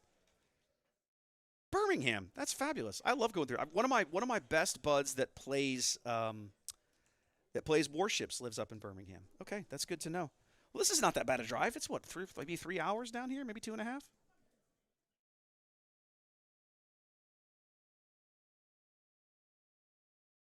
One of the nice things about the Southeast, right, is you've got all of these cities. I live in Texas, right, and Houston, Austin, San Antonio are pretty close together. Dallas is not that far away. But outside of that, if you're going to game in Texas, like, you got to drive 1,000,000 miles.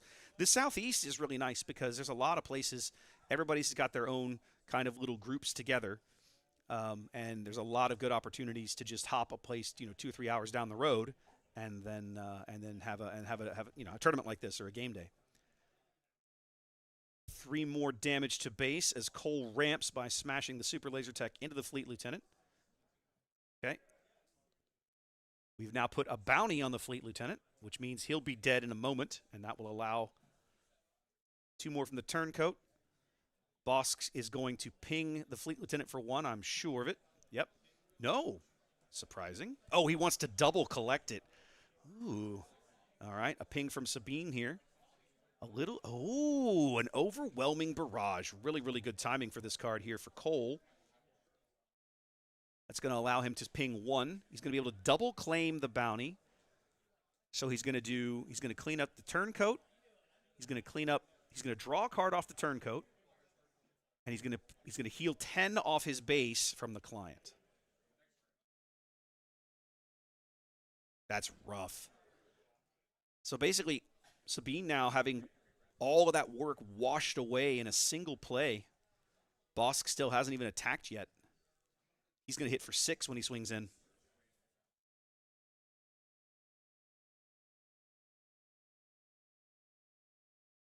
Yeah, I love that Beskar chit. Okay, we're going to deploy Sabine, who's immediately going to get murdered by Bosk.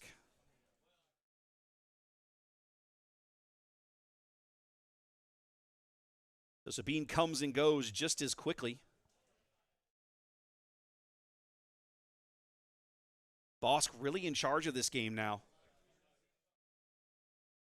That client combo is so filthy. You don't expect that in this deck, right? That's one of the nice things about that off-death spec card. And I you want to be able to get it out with the Bounty Hunter's Quarry. Like that's the goal.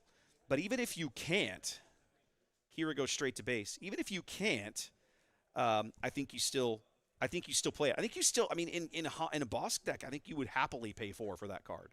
Right? A 2/5 shielded unit that allows you to possibly heal as much as 10, depending on timing. I'd pay 4 for that. Speaking of Bounty Hunter's Quarry. Ooh, coming in with the Fang Fighter to get rid of it just as quickly. All right, so just so you guys can follow the action here. We brought in one of these, but of course, bounties are upgrades. So Courtney responded with a Fang Fighter.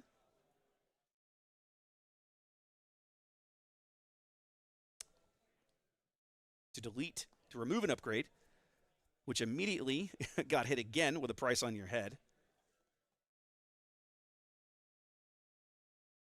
And then she followed up with an A-Wing.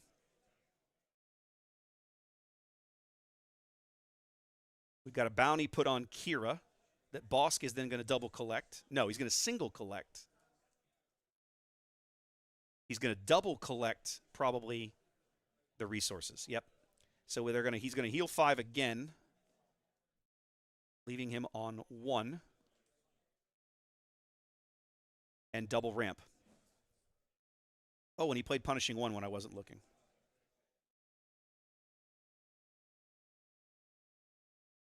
Oh, he played Punishing 1 off of the Bounty Hunter's Quarry, I think. Okay, that makes sense. Wow, that was a busy turn. Boss Green has so many tools, right? I remember when people first started talking about bounties and they were introduced, everybody was like, oh man, I don't want to waste cards on this, right? I don't have to play cards. But man, I got to say, seeing this deck in action, I've watched it now on stream, several different PQs. I'm not surprised to see how impactful it is. A-Wing swings in from Courtney for 3. Bosk swings in for 4 for Cole. There we go. I'm a little off on damage. Then the Fang Fighter swings in. Cole should be at 23, if I've done my math correctly. Yep, there we go. We're going to client up. All right.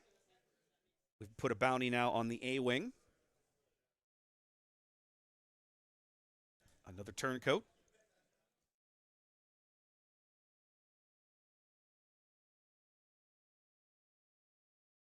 Okay. We're going to murder the A-Wing and heal every scrap of damage from Cole's base. The client is absolutely ruining this game for Courtney. That one card, he's healed 20. He's healed 3 different times off the client, once for double. He's going to play them all, nothing to ambush. He's going to play it anyway. So just to keep you guys up, we have now played, he put out a Kylo's tie.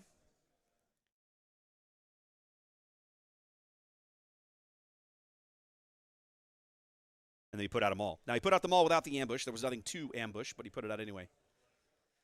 Yeah, whenever you see a client, I mean, the client is a rough enough card to deal with in any deck, but when you see it in a deck like this, you absolutely have to deal with it. You've got to have an answer for it. You don't expect to see it in this deck, but even with the ramp, like between the ramp and the ability and the ways that he has to play it as Maul swings in, you have to have a way to deal with it, whatever that is. Two more from the turncoat. Cole 100% in the driver's seat here. As long as that client's on the board, he just honestly, he doesn't even really have to expend a ton of energy. I mean, right now he could bounty up something and then just trade one of his units for it anytime he felt like.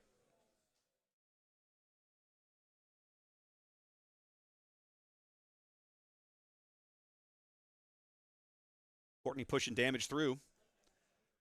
But again, the client's still ready, 2 space units ready. Now he can't ready punishing 1 off of a client bounty. But I mean, he doesn't really have to.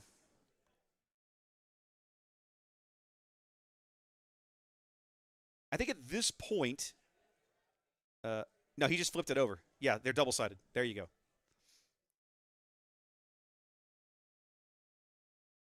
Now Courtney still has all her ready. Yeah, I have to say her resources are all still ready there. Coming in with a pair. 2 for a regular unit Sabine, which is actually immune to being attacked right now. Not something you see a lot of. Frequently, that's not a thing. Trying to go wide here, but I think it's going to come too little too late. Client coming in for 2 as well. Now we're 1 action away. She has to claim here. She's just going to scoop it up. There you go. A 2-0 win for Cole, ladies and gentlemen. Boss Green just a little too much there for Sabine Yellow to handle here in round 3. Absolutely got to have an answer for the client. Feels bad. I think that unit Sabine would have been a good pickup, right? Able to ping the shield and start pushing through damage. And it doesn't even trade, right? That's the thing. Unit Sabine is probably the card you really need in that situation. But not able to come up with it. But a really, really well-played game by Cole. One of the things about Sabine, she puts so much early pressure on that sometimes you can find yourself feeling a little too much on the back foot, maybe making suboptimal plays. Didn't feel like Cole reacted that way at all. Felt like he just kind of like, nope, this is my game. I'm sticking to it, and played it solid. Obviously, a matchup he had prepared for. You have to, in the current meta, you have to come in with a plan for Sabine, whatever that plan is. You're going to see her. So, yeah, very, very well played from both players. And there we go.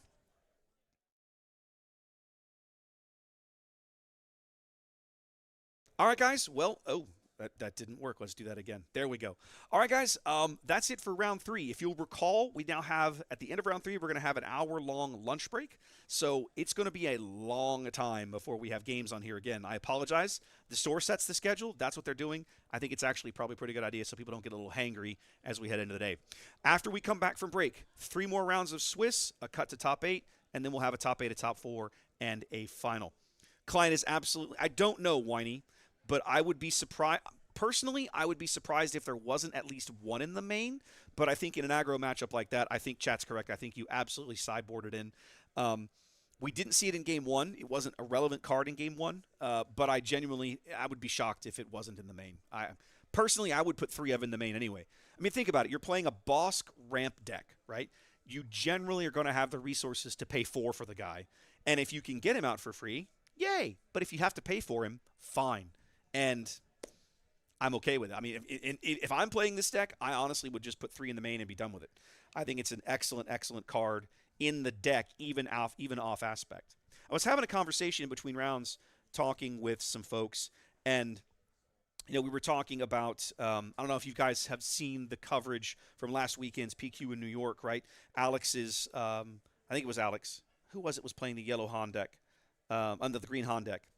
I can't remember. But anyway, playing the green Han that ended up winning the event, right? He had some spicy kind of off aspect, weird cards.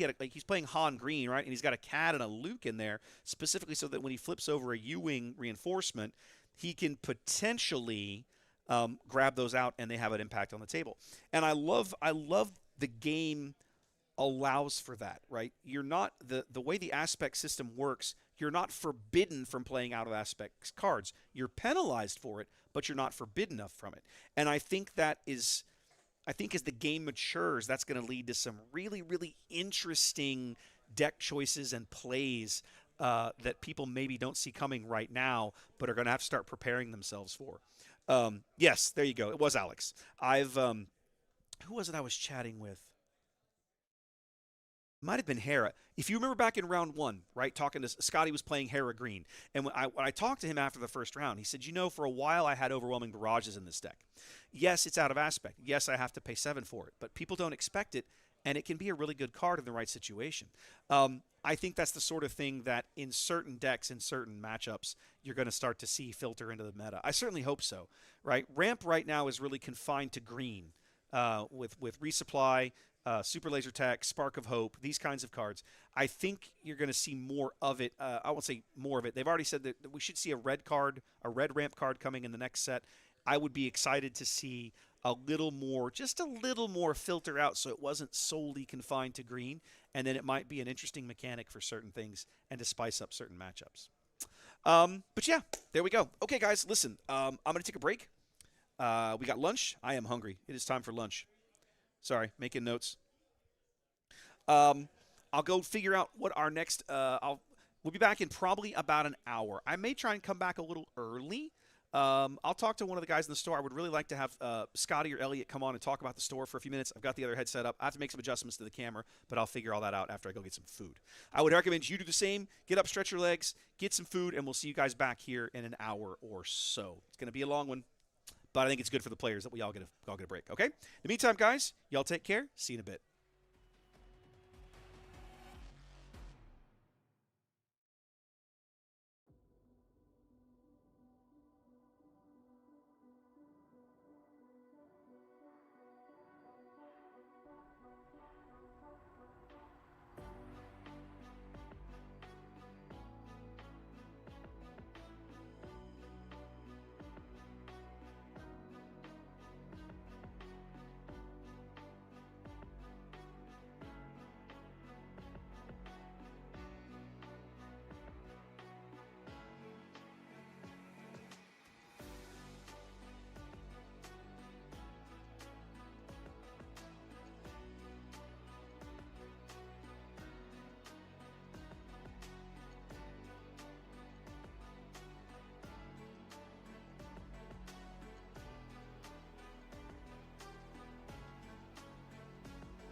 I'm just going to butt in for a minute because it's my stream and I can do that sort of thing. Um, Lunch break is winding down, guys. The players are supposed to be back more or less in the store within the next 5 to 8 minutes, so we can start moving towards getting pairings done. Head judge told me that he wanted to have pairings posted at 10 after, which means that probably a few minutes before that, I'll go over there and pick out the match that we're going to be showcasing on stream. So within the next 15 minutes or so, we should be back underway. But because it's a card tournament, I couldn't not buy and open some cards. Now, I did this last night.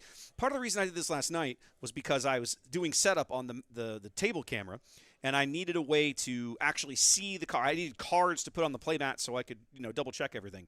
And hang on a minute, I put these too far away. So I bought 4 packs of Spark of Rebellion, which is about the only cards that Spark is about the only packs that I'll still buy. I was super excited last night because I opened, the first pack I opened, let's see if I can get it without the glare, there we go, has the Thrawn art on it, right? Beautiful Thrawn art, and then the leader in it was Thrawn, which is a card that I have tried to play with limited success. A fabulous, one of my favorite leaders, one of my favorite characters in Star Wars, but just have not had a lot of success with him. Now, I didn't get anything particularly amazing out of these packs. I got a really pretty hyperspace. This is a hyperspace Power of the Dark Side, which is a pretty card. We got a Traders. I got I did get 2 hyperfoils. I got an Outer Rim Headhunter. The hyperfoil cards always look particularly nice. What else was in here? Attack Pattern, Force Throw. I had no choice, which again is not a particularly amazing rare. I had a Traitorous in one of those packs as well.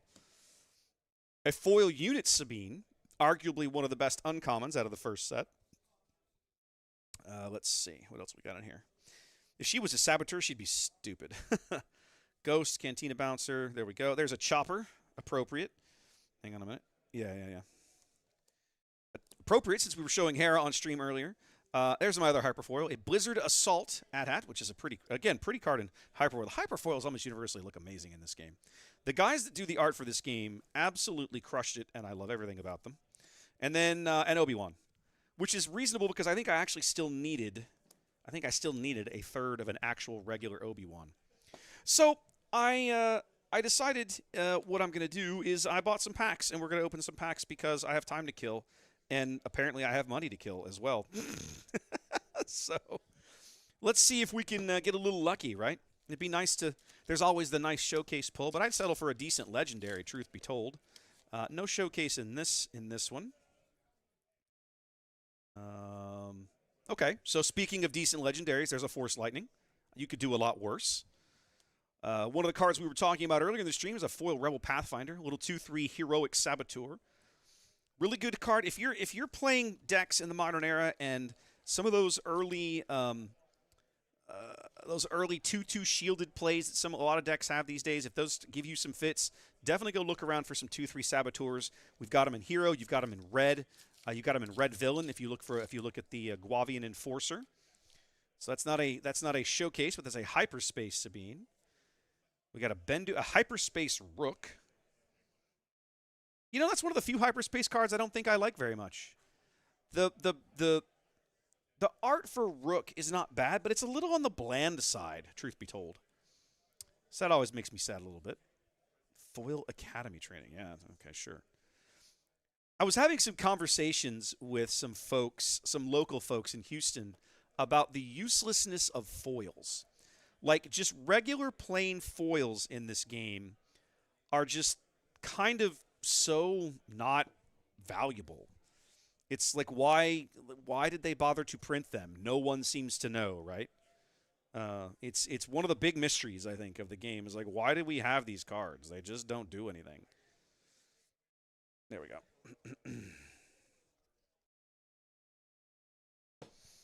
I've learned to keep uncommons too. I have a buddy of mine back in Houston that I gave away a whole a play set of commons and uncommons of the first couple of sets to, and as a result, for some cards, I am a little short on uncommons, depending on what we're talking about. Change of Heart, another legendary, another card that almost featured prominently in one of our matches earlier in the day. Nothing else of particular note in here. Some good uncommons. I mean, that's okay. As far as uncommons goes, that's pretty good. That's a Chilled Stun, a Wing Leader, and a No Good to Me Dead. Like, that's not bad. Those are good uncommons, at least. All right, this is it. I can feel it. I can feel it. I know it. Karnak says no. Karnak says it's a Tarkin. And a Palpatine. Go for Papa Palpatine. Regular old Palp. There's a foil Relentless in here. God, I think I have 3 of these already. But I couldn't help myself, guys. I had to buy some cards during our card tournament. I couldn't not do it. I had to. My OCD made me do it. That's my answer. That's my excuse. That's my story, and I'm sticking to it.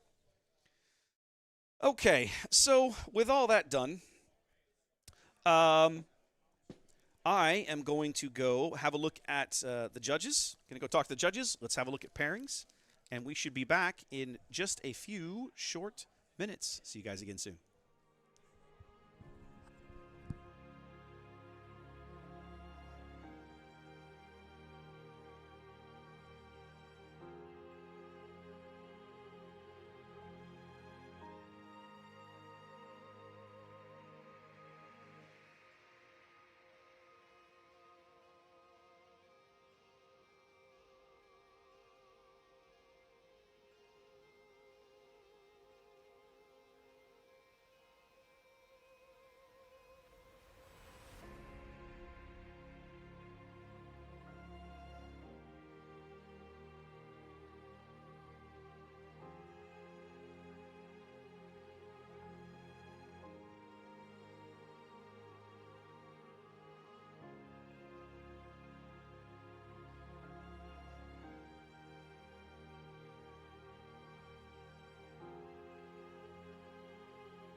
All right, welcome back, ladies and gentlemen, boys and girls, and gamers. It's been a bit of a break, but we should have a straight run through now for the rest of the day. So we're on to round 4 of Swiss. I suppose I should get into my match setup now. We are going to be bringing you a match from someone you've seen on stream already. We're going to be looking at Eric again. And then it's a question of, in fact, okay, Eric's not going to be in the player 2 slot. And then it's a question of how many of you have seen other events? Because if you are familiar with Frank from the Bothan Network, you are going to be looking at him on the left-hand side of your screen here in just a moment. But I'm going to have to go make some camera adjustments. I probably should have done that before I came in here. Eric's camera needs to come up for sure because it was set for Courtney, and Courtney is super short, and Cole was super tall, and we're going to have to make some small adjustments here. But we will be underway here in just a moment. So give me a second, guys. I'm going to step away and get these cameras fixed up. While we do that, I'll at least let you guys have a look at the players.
All right, welcome back. There we go. Okay, so let me finish doing my match setup here.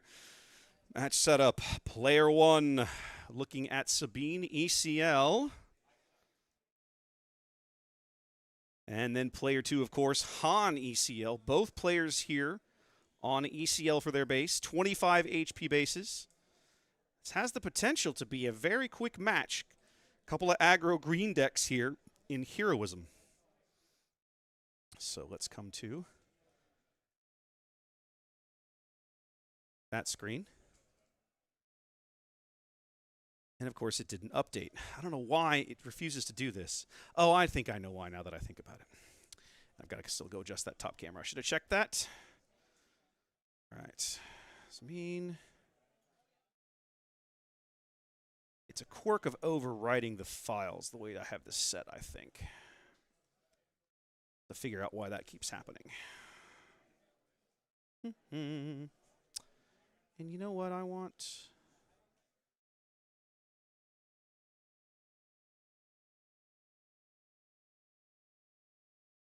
Yeah.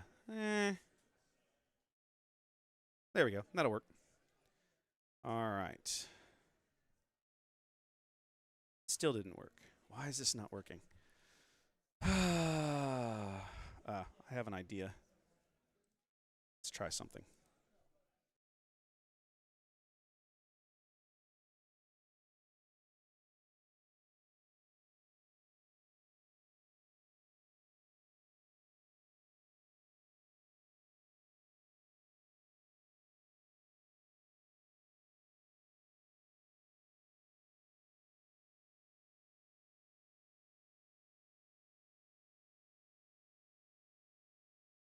I don't know why this won't update. It's getting really frustrating, but I think we're going to have to just run with it because they're about to get started. So, unfortunately, the bases and the leader overlays will not work this round because I just don't know why. But it looks like both players are going to mulligan. At least the aspects and base healths have been set up correctly, so we've got that going for us at least. Have they started the timer? They have. We're about 4 minutes behind. That's okay.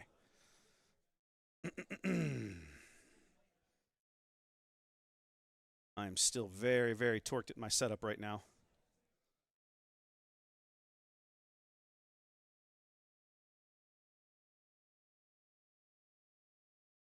been mostly working, but I can tell that something in the overwrite code is not working correctly today. Okay, here we go. Both players now pretty much going to be stuck with what they've got.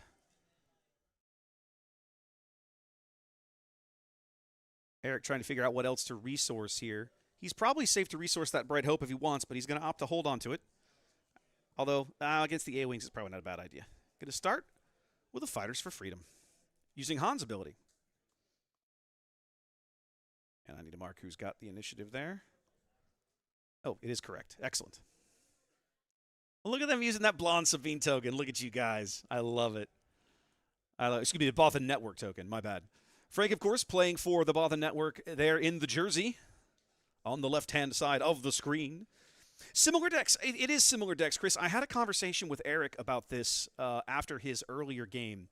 You know, one of the things that he mentioned, and I don't mind saying this because I don't think it's, you know, I'm not giving away state secrets or anything here.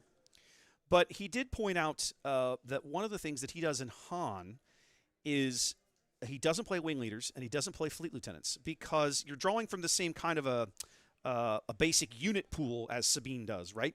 But you are, Eric's like, you know, I don't want to look for something that depends, for it to be useful, depends on me having a unit on the board. And so he has some specific units in his deck. I won't say chosen, but I'll say, you know, tweaked a little bit off of what you might normally see out of a Sabine because he's playing a different leader. Going to swing in here. Frank's going to go high with a wing leader. Buff his R2 up. Fighters for Freedom. Another Fighters for Freedom going to come in and ping the base for 1.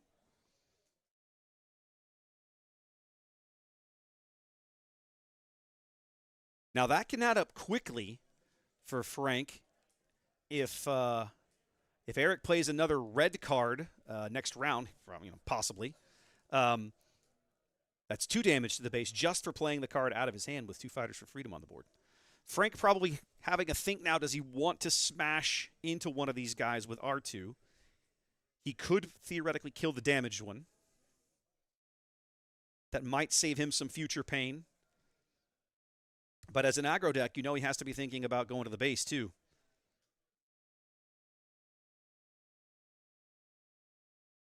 He's already a little behind here. I think, you know, this is an interesting position for Sabine to be in, right? Frequently, you don't find yourself in Sabine contemplating controlling your opponent's board a little bit, or at least not this early.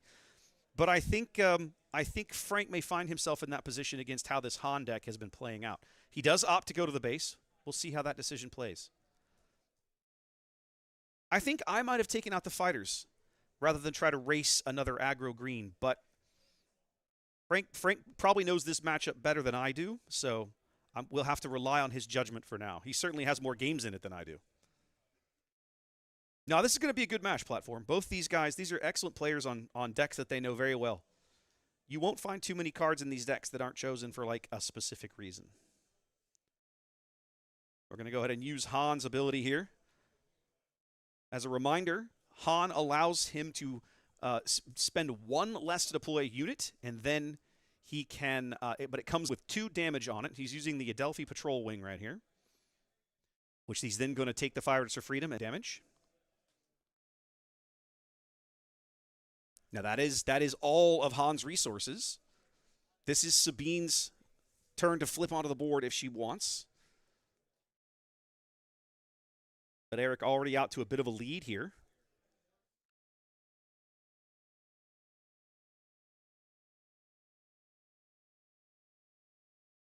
Why does Eric not have card backs? I don't know. Didn't feel like it. The beauty of sleeves, Gandalf, is that they are just a matter of whatever you decide you want to do. And I can see now the stream is cratering. Ooh, this thing is struggling for some reason. Yeah, we had a bit of a hiccup there. Looks like it's, I can't tell if it's trying to come back or not. There we go. Looks like it's back. We definitely had a hiccup there, so I apologize for that, everybody. All right. We're going to ECL out K2 here. Uses his ECL base, so that allows him to ambush in. And then he's going to swing into the base with the wing leader. Eric staying on the button, keeping initiative.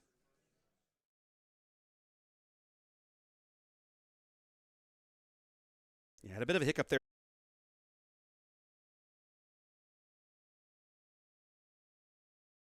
Eric has claimed. Frank thinking about pinging here, running the numbers in his head, working on the math. I missed an attack in there from R2, so he is going to ping with Sabine, both players taking a damage. Bit of a risk here, but again, you have to rely. I mean, Frank's been playing this deck for so long. He's put so many games into it. You have to believe that he's got that math worked out to where he's happy with it.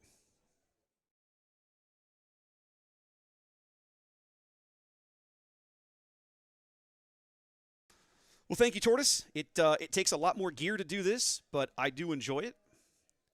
It's going to bring out Sabine. There we go. He's going to bump off the Fighters for Freedom and pull the game even. 10 damage apiece on everybody's base, but Frank with a much more solid-looking board state than Eric. Now, Eric's going into his Han turn, so we know for a minimum we're going to see his leader come out. We also know that because of the way that deck works, that he could potentially bring out something this round, something large and in charge. We can see a Wrecker in his hand. He can't ambush out the Wrecker. He can use Han's ability to bring out the Wrecker. We're going to spend 5. Is this Poe? It is a Poe. We're going to ambush in a Poe Dameron here. See how he decides to play this out. My guess is he's going to discard a card to murder Sabine along the way. No, he's going to smash Poe into Sabine and discard a card to deal 2 damage to K2 and blow him up.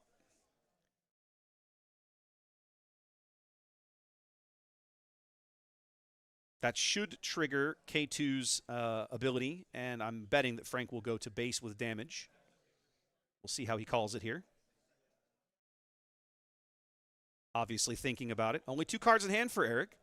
The card in hand might be the right play. This is always an interesting dilemma you see with K2. It's one of my favorite things about his when defeated ability is it gives you options. He does end up opting for the base, but I'll just refresh everybody's memory. When K2's defeated, the player controlling him gets a choice. Frank takes his first lead here in game 1. But that's a big Poe on the board that R2 cannot knock off. And Frank has burned his ECL. Yeah,